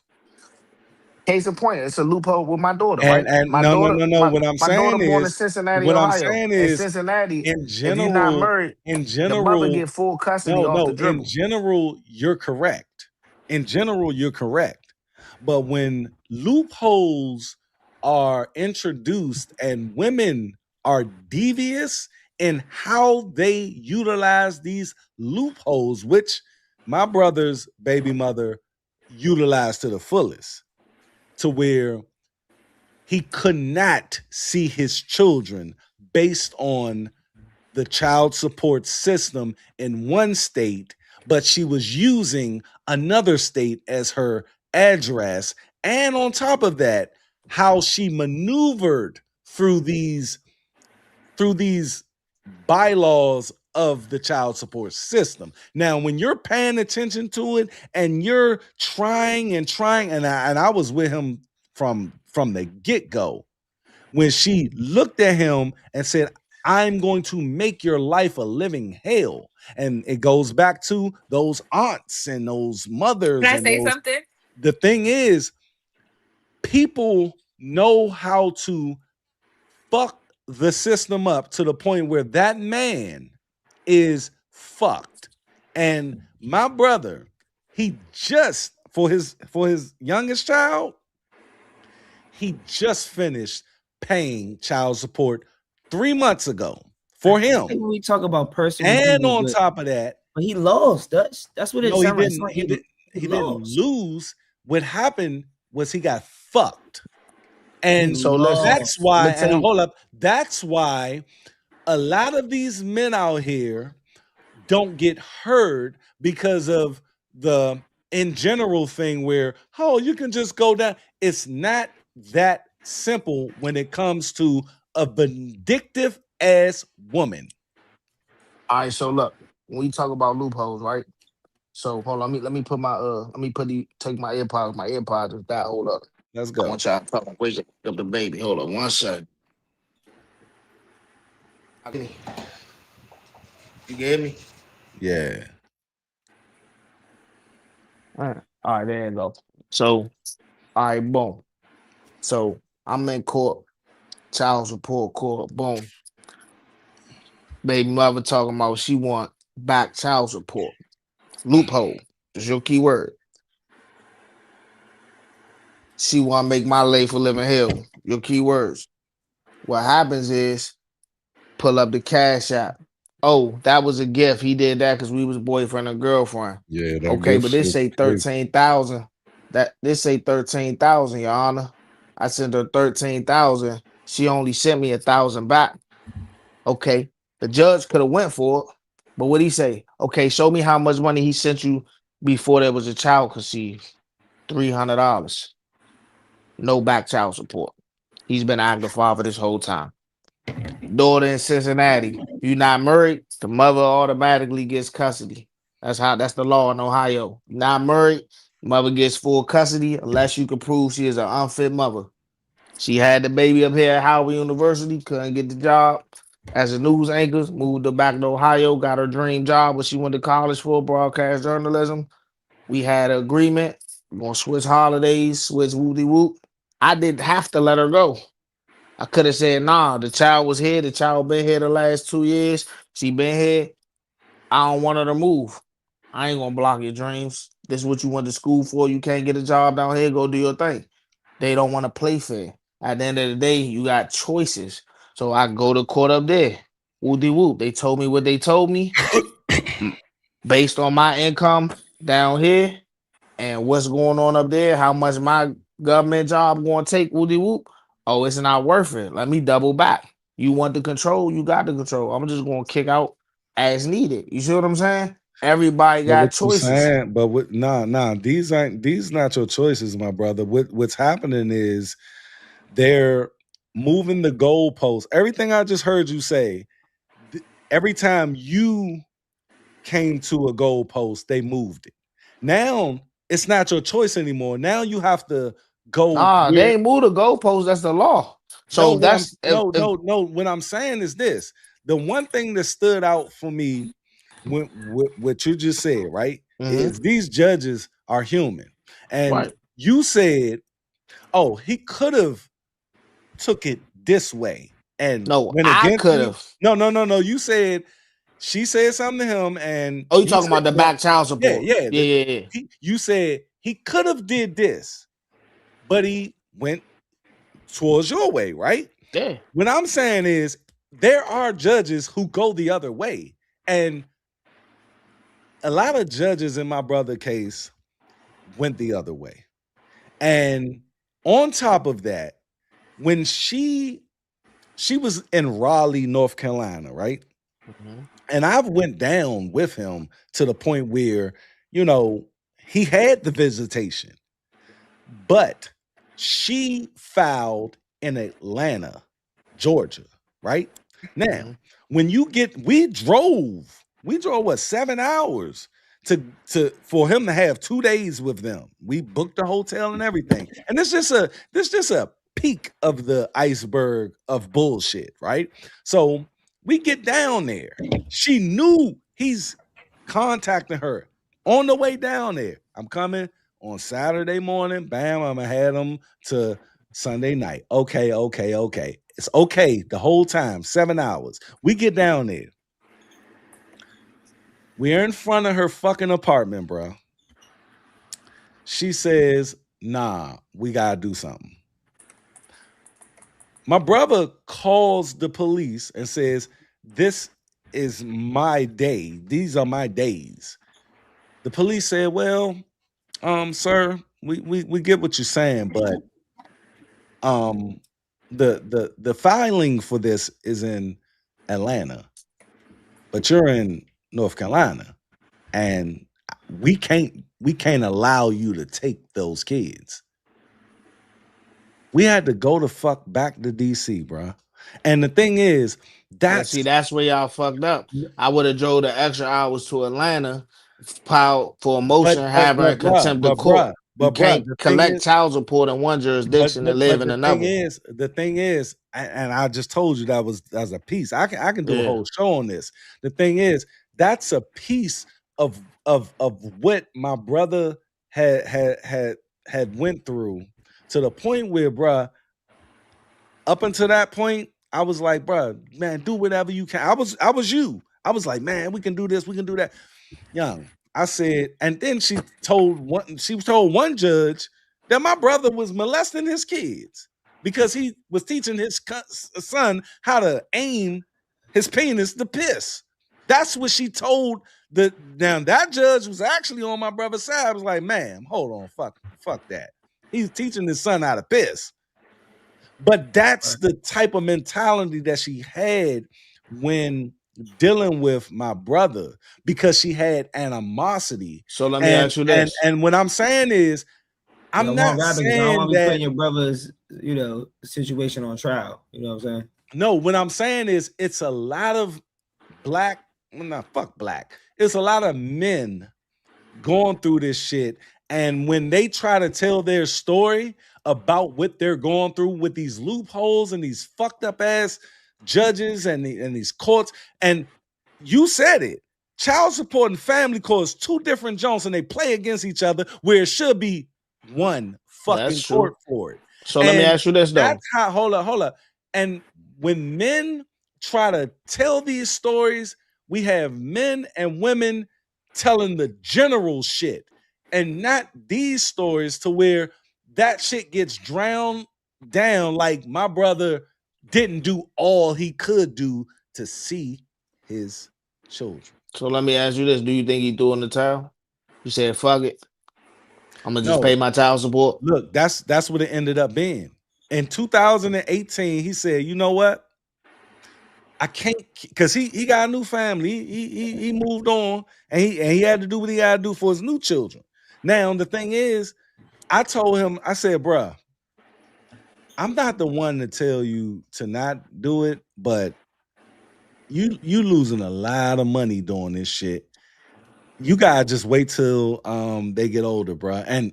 And 2 weeks ago, bruh, I've been telling him this shit for forever, and he's lost hope, right?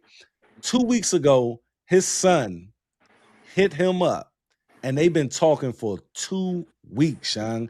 And his son has been telling him every fucking thing that his mother been doing and saying, and they building our relate. And I tell all men who go through this, I said, unfortunately, we're gonna have to get our shit on the back end when they get older. And my brother never believed me until 2 weeks ago. And every day he been hitting me, telling me about these conversations that he been having with his fucking 23-year-old son.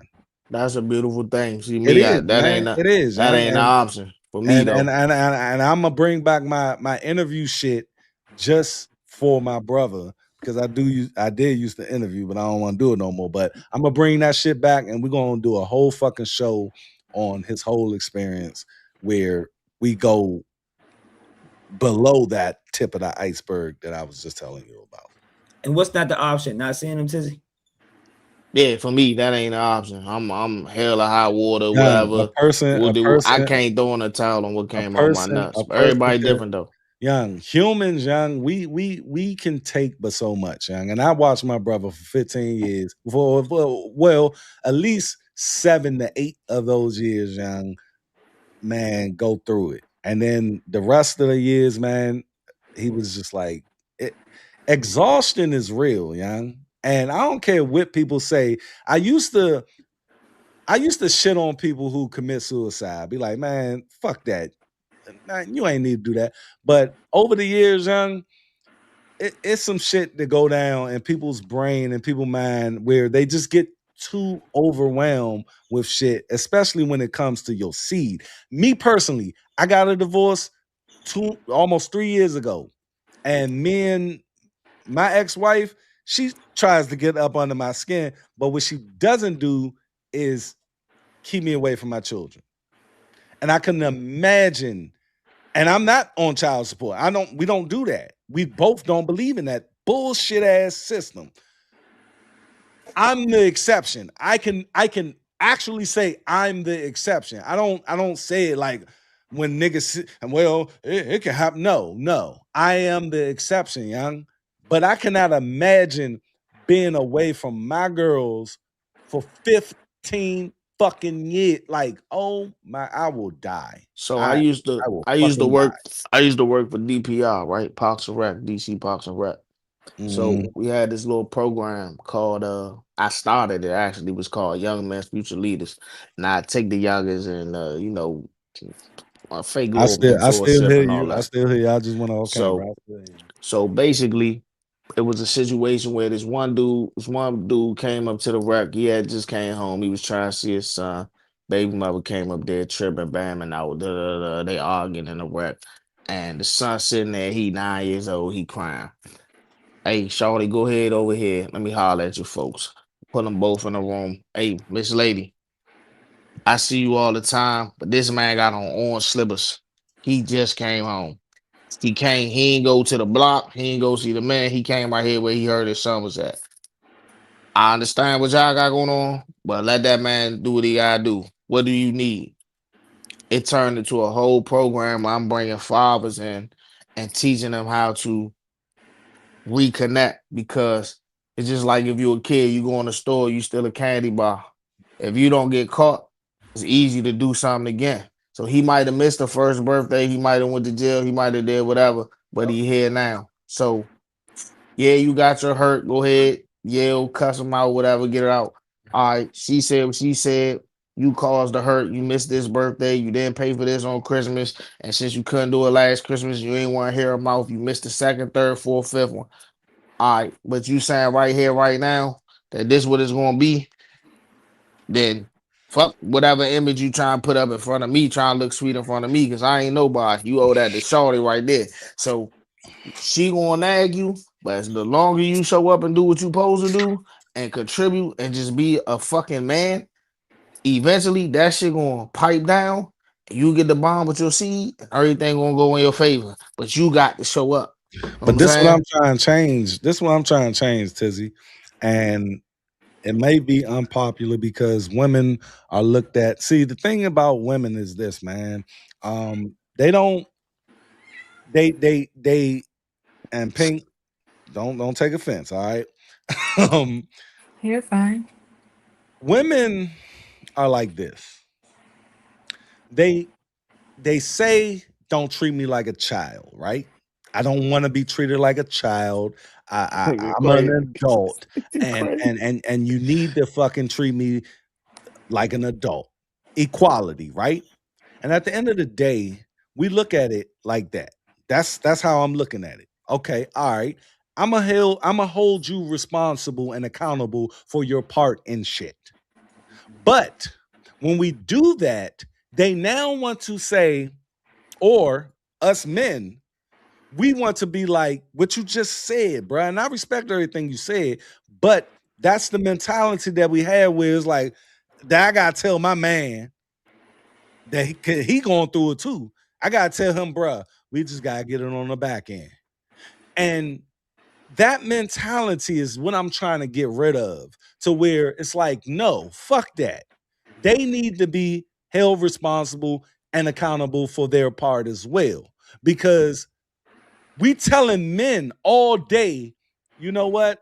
She'll come around or But they'll that's get just over part it. of being a And man, bro. but I We ain't understand, I it's just understand that. being a So man. now, all right, so why don't we just treat women like children? I Oh, but they mean, don't want it though. nah, but him, I mean, I get what you're And saying, when I but that's say, okay, let's treat them like children and let's look at it like that, where they can't make these decisions based on being an adult. And then soon as I say that, I get backlash on, oh, you're a womanizer, you're a misogynist. I ain't gonna hold you, bro. I'm stuck between the rock and the hard place because when I try to give you the shit, What you the say fuck? I'm a woman, and No, when I don't give it to you, you say I'm not a fucking child. Dang. so I don't know what.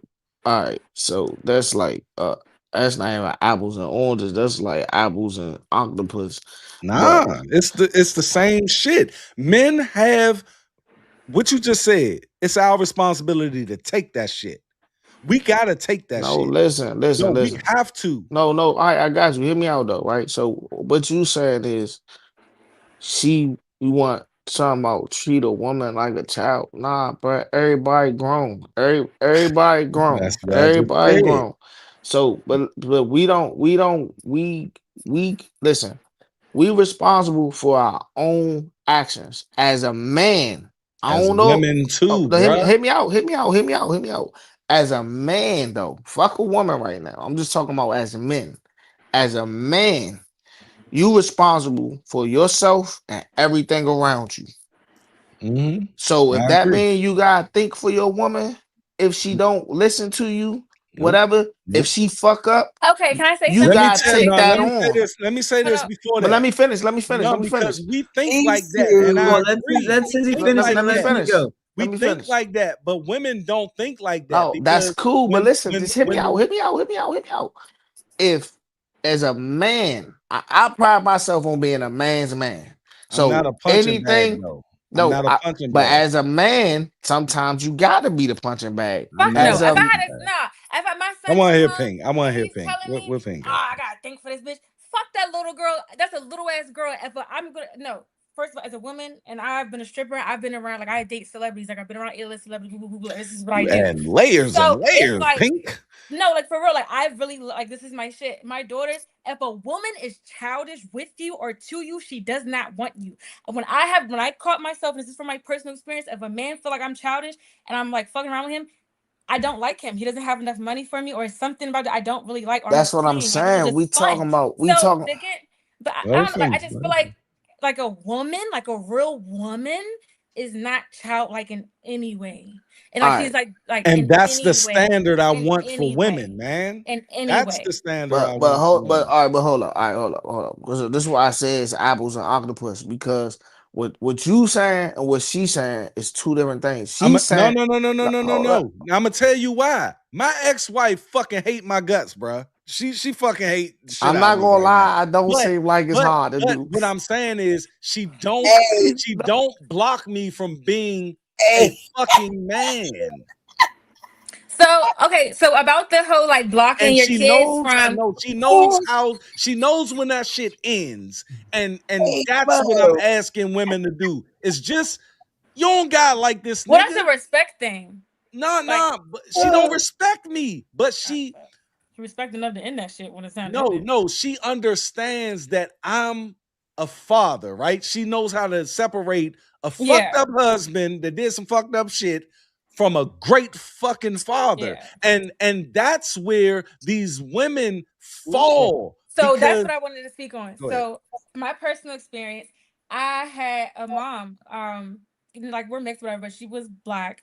But like she would like I grew up watching her and my father, like she really enjoyed like playing that like low budget black American like ghetto experience. Like you ain't do this, you ain't I'm on that, I'm calling out here. So they were married actually and they got divorced, but like she just was like I could feel the young girl, like the teenager, her so excited to be a grown woman with kids, being able to do the things that she saw like ratchet girls do. Like I just was watching it and it was like I didn't talk to my dad probably so I was like 18, 19. So like I was in college. You know what I'm saying? We have a Right. great relationship now, but and I understand because it's like my mom was one of them childish young females who just thought everything was supposed to be her way. She's pretty, she has a pussy, and I can do this and I do that. But it's like she doesn't really hold like there's no real set of morals or like a real Right. core foundation into that. So I feel like again, if women are like childlike or like what is not childlike, but Yeah, childish, childlike.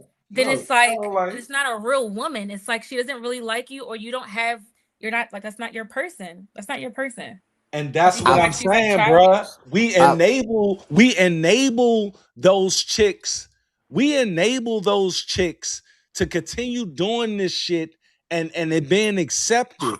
and I feel like, When we say, oh, just let her do it, Who is be a we? man. but I Nah, also feel fuck like no, that. but I also Hold feel them like motherfuckers accountable it's for that shit. also very normalized in households like and there's also like in most there's always a it's normalized to have an emotionally overbearing mother in households where it's like oh she's like this today or where you almost like you grow up being kind of accustomed to wow emotions in a household and it being kind of like the authority so these Mhm. young men they grow up they get married and they're kind of conditioned to where the woman is in control emotionally That's in the exactly why household niggas and do all it's right, that like shit.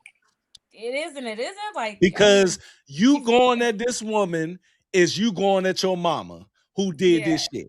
man. And But you can't really be that's This mad at them because conversation going a in my lot of different personal places. experience, like being, like a tarot reader and being like a guidance for whatever people, they've like a lot of women, they like get into these emotional like incesty relationships with these men. And I'm not even just like it doesn't matter what classes I've dated like A-list celebrities. They have that like, oh, like your parents really like your parents really think like your money is theirs, like you're in a relationship with your parents, like with your family. And you I mean, it takes the you either become like, a trap for flies or you get a woman that wants to remove that and help like build you and create, whatever.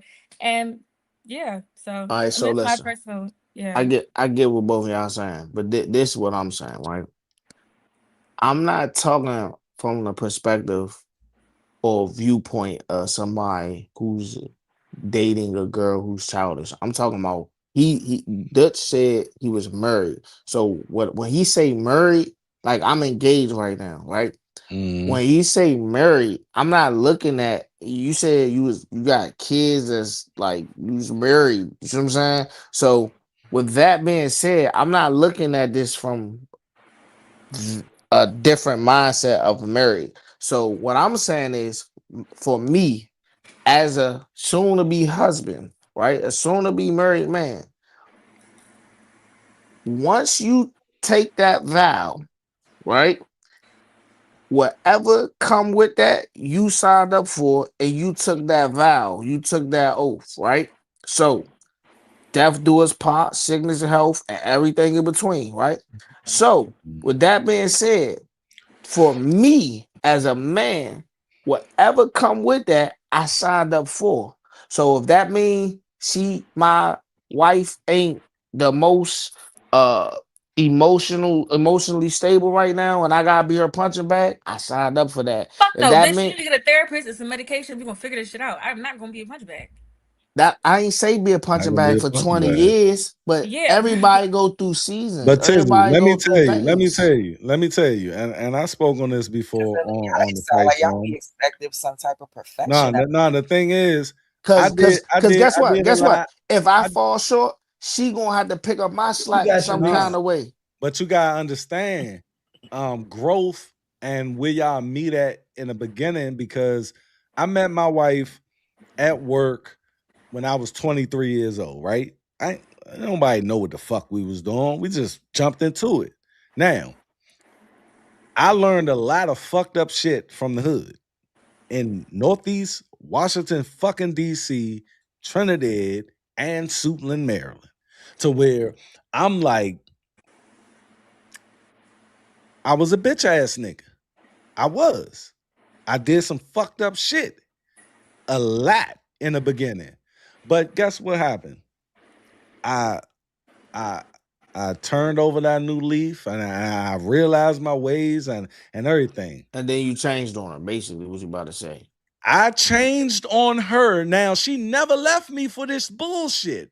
Now that I'm See what walking the I'm straight, saying? hold up. Now that I'm walking the straight mile and everything good, the thing is, she couldn't. She thought I was playing the long game because I was a manipulator. You see what I'm saying?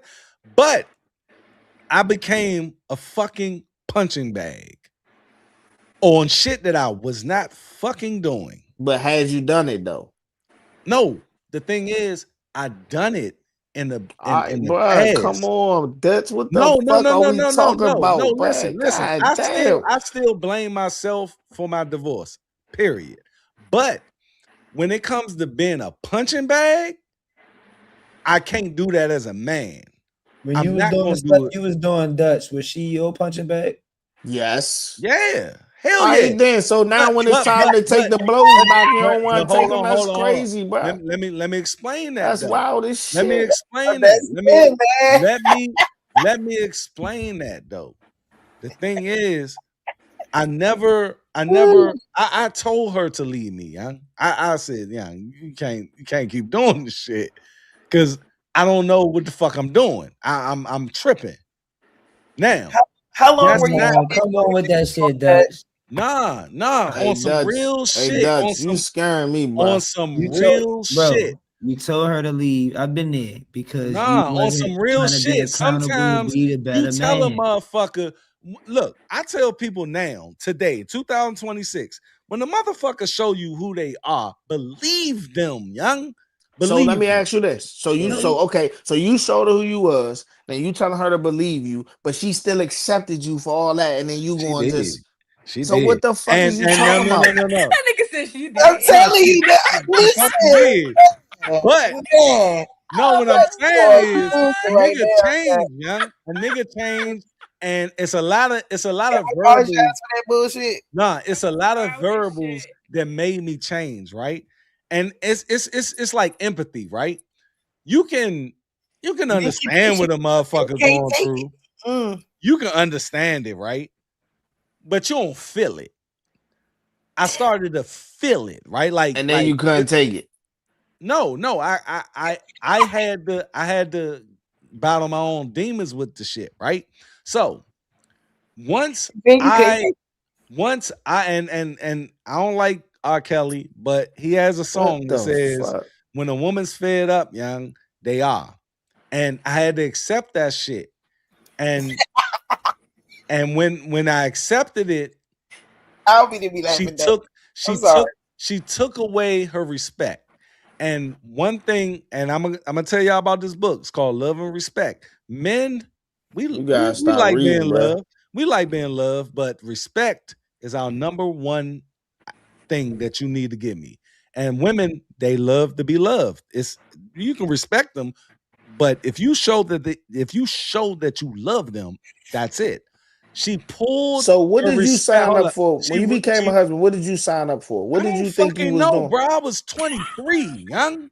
I But I'm didn't. saying, My okay, so say mama you get said married I should tomorrow. just go ahead and do it. Say you get So married what tomorrow. made you What is your marry her? role Like, as a what made It you husband? was, marry the bitch? bruh, it was young shit going on, and it was just we just decided to do it.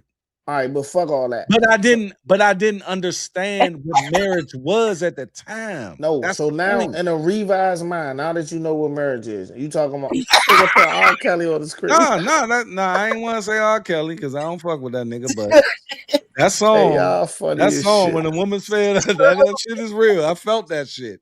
So look though. It was So shit's in the real. revised mind, right? As a you say you've been married, you've been divorced, I'm in the all that. new. I'm in the new relationship right now, bro. All right, so say y'all get married tomorrow. What is your role, I guess? What I'm trying to say. Your role. My role is being understanding, young communication and empathy. Understanding communication and empathy, So man. you couldn't do that with your old wife. I didn't know to do it, young. I didn't have the wherewithal. How long was you married, Dutch? I was married for 13 years with her for 17. So You married for 13 years. the last 4 years, it wasn't clicking. Y'all been The together last 13 years. the last 4 the wasn't. last 4 years, young, that's when I was in my bag, like trying to change and all that. But the thing was, bruh, It when sounded like you you did. when You you fucked around on her. She got her lick back. when Was you and you when couldn't take it. she ain't never cheat on me. She never did. She never Yeah, did. The winker. thing is, young, when you come into something and you did certain shit, people have an idea of you. And sometimes, bruh, you will never be able to get that. I don't care what you do. No, I agree. You will never be able to fucking get that idea of you out of their head. And till this day, what's the day? Fucking July July 15th. 15th. You're funny She as shit. still has this idea of me where before the divorce was changed, and she still has it. She still has this fucked up idea of me. Stink was traumatized. But she was. For the record, has she told you all these things? Nah, it's just known, bruh. It's known. All right, It's so there. it's speculation. It's behavior. It's and that's why I say, and that's why I say, and I give her praise for allowing me to be my father, because she had a lot of balls in her court that she could have played, but she never So she fucking did did. all that wild shit. She still gave you grace. And you No, talking about treat her like a kid. no, I didn't say that. What I'm saying is, damn, that's where you got from. What I'm saying is, I said women don't Nigga want to be crazy. treated like kids, That point he was but on. when you held them accountable, they want to be treated like children. And you know this, bruh. No, I agree. I'm just so look. I don't know, Oh, I man. didn't That's treat my no. I know. ex-wife I like know a you ain't child. saying you treat her like a kid. I'm Man, saying you was just saying like you hold them accountable. But what? Oh, None but of what I'm saying about women applies to my ex-wife. well, that's okay. That's Yeah, okay. yeah, Bad. Yeah, okay. Now that's yeah. I clear. Okay. All right. compartmentalize that. Like, Bad. look, young, look, this shit getting recorded. I still love her to this day, and I'm always have love for her. On top of that, So she who got to allows keep the me, house? bruh. She does little fucked up little texts and shit and all that bullshit, but she never wavers on me being a father, bruh. And I can only respect that. No, that's low. we Yeah, I mean, appreciate that. That was a good. That's a good wrap up right there, brother. Yeah. We're gonna end it on a positive note, man, about something that's happening in our own backyard, man. The Warehouse Live Fashion Show for the Sice Report.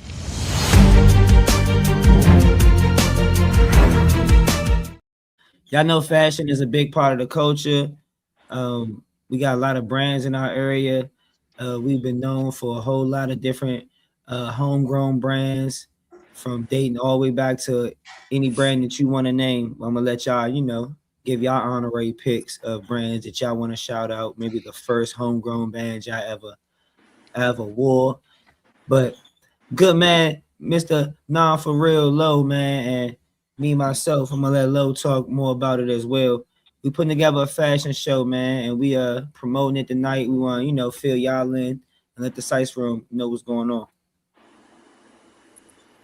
Yeah, man, if y'all don't know, y'all know now for sure. It ain't never been done before. We having a warehouse live fashion show. We got 10 or 12 clothing brands from the city, Maryland. I don't know if some from Virginia.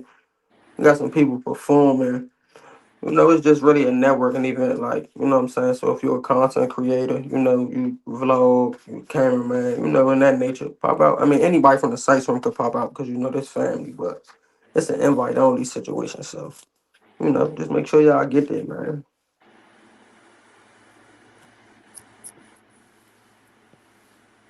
All right, Bess, I want to ask y'all, man, how y'all feel about fashion that came from our area? What's some of y'all favorite nostalgic brands that y'all first wore that y'all want to shout out? How y'all feel about branding, fashion shows, and etc.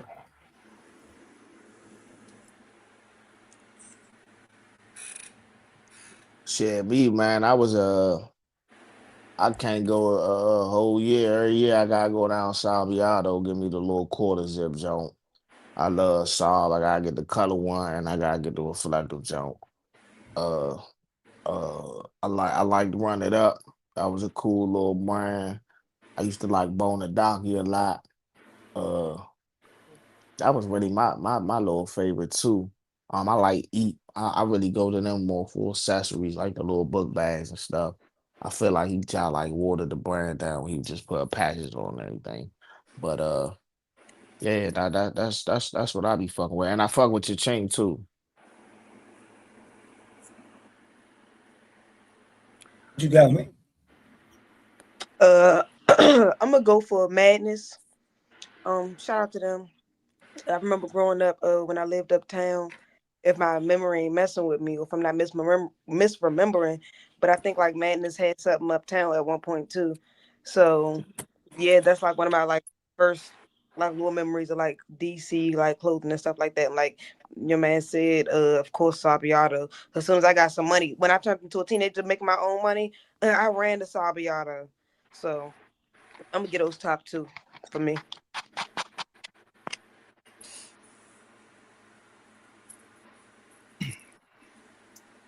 Yeah.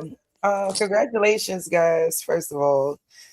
And secondly, I would say I think that's like one of the best parts about living in this area and just being able to witness so many great things over the years and just watching just the fashion and the style continue to grow and develop and cultivate itself and people continuing to think outside the box with color and placement and how they place the words on the clothes and all that shit is cool. um I really did like Saviato back then. I think that was probably one of my favorite ones that I've seen. And I know I used to see like We Are One and All Days. I used to see a lot of those songs. Man, it was so many and it's still a lot now. So, just it's just always a win for the culture. It's always just a throwback to the originality of the city that and the area that I love so much. So, I hope that, y'all just keep it going. So shout out to y'all. That's all I got. Um, I can't name like I know Fabiato and like a couple of like young entrepreneurs from like the DMV area. I got to do like college projects on them. I know there was one young man from like Maryland. He was like viral for have making like $200,000 in like a year, or like $100,000 in a year, while like 16 in high school for like a hypothetical clothing brand he made, and he posted it on Twitter. It was like a school project, and like he posted it on Twitter, and people started asking to buy it, and like they just started selling out. He had like Shy Glizzy, Zandman, 3 Black, Will the Rapper wearing it, stuff like that. So that's like how I know a bunch of DMV like clothing brands is because like I'll work with like rappers or do like art projects on them, and like they'll like show me, or like if you're like really, you know what I'm saying, like stuff like that. But those are like some to like name a few.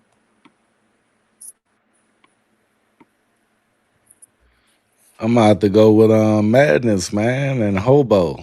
I was a Hobo Madness socks guy and shorts guy in the summer. Um, I'm gonna say style too. It's not necessarily a brand, but drop socks.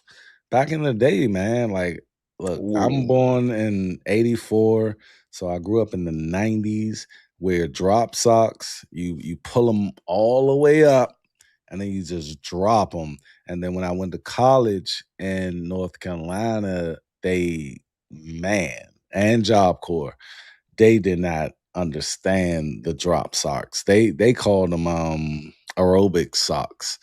And I'm like, man, nah, this is drop socks. You know, you just slap them down and you had that swiggly line there. Cool, man. But when Madness came out with their socks, I'm a socks guy myself.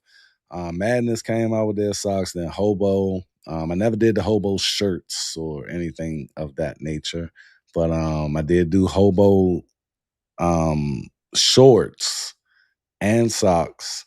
But I wish we had a shoe, but our shoe was New Balance back in the day when I was growing up. So that's my take on it.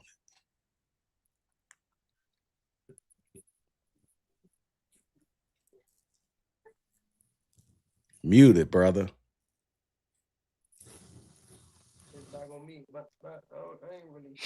I mean, I guess niggas was on side. That's what I used to spend my summer job check on. I ain't even gonna lie. That and probably like American Apparel, but that wasn't really like a DMV thing. But yeah, Saw for sure. And I definitely used to see the We Are Ones, and I used to be on the Bonadachi and I remember some other jeans. They used to have some numbers on them, Jabos, whatever, or some shit like that. Man, I was on the rock of that shit, but I guess that's what really got a nigga starting to do clothes. But that's my take though. So with y'all brand, right? What you got some pieces we can see or something? That shit all over the internet, baby. All you gotta do is type in for real clothing on Instagram. All right, I'm gonna follow you in a second as soon as it's on that. I gotta go, people. I got a meeting in the morning, and should have been in the fucking bed. But I appreciate you guys, man. We had some nice ass conversation today. I'm glad to be back. I was gone for a couple of weeks, but I'm back. I will catch you guys on the next one. Bye. Bye. It was nice Appreciate meeting brother. you. Y'all Peace. too. Be safe, Dutch.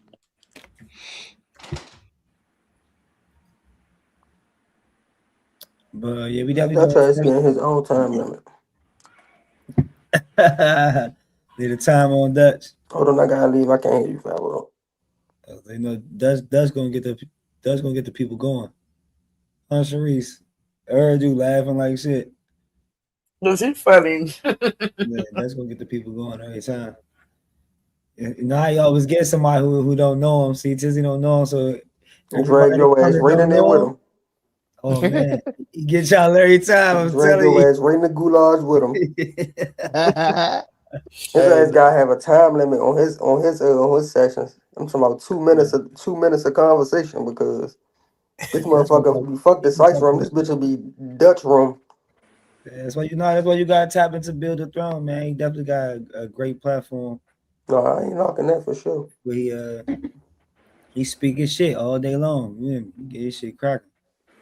yeah, he keep that shit up. He gonna be a millionaire. That motherfucker crazy. Hey, no, for real. He gonna go ahead. We gonna have some of the wildest takes on here, man. I might have to probably scrub through and try to get some of the wildest takes of the year, cause boy, Backstage. Man. My second show, that nigga got put backstage for like 30 minutes.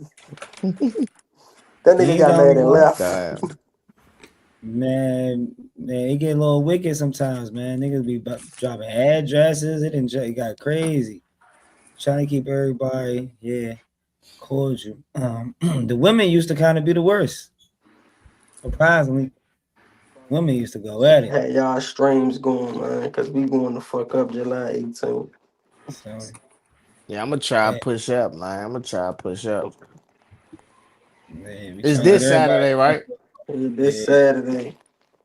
trying to get everybody Y'all, hit that y'all red need more carpet. artists to perform. It might be Uh, tight on artists. letting thug that out. Yeah, I'm just like Just kind of said your people like clothing line.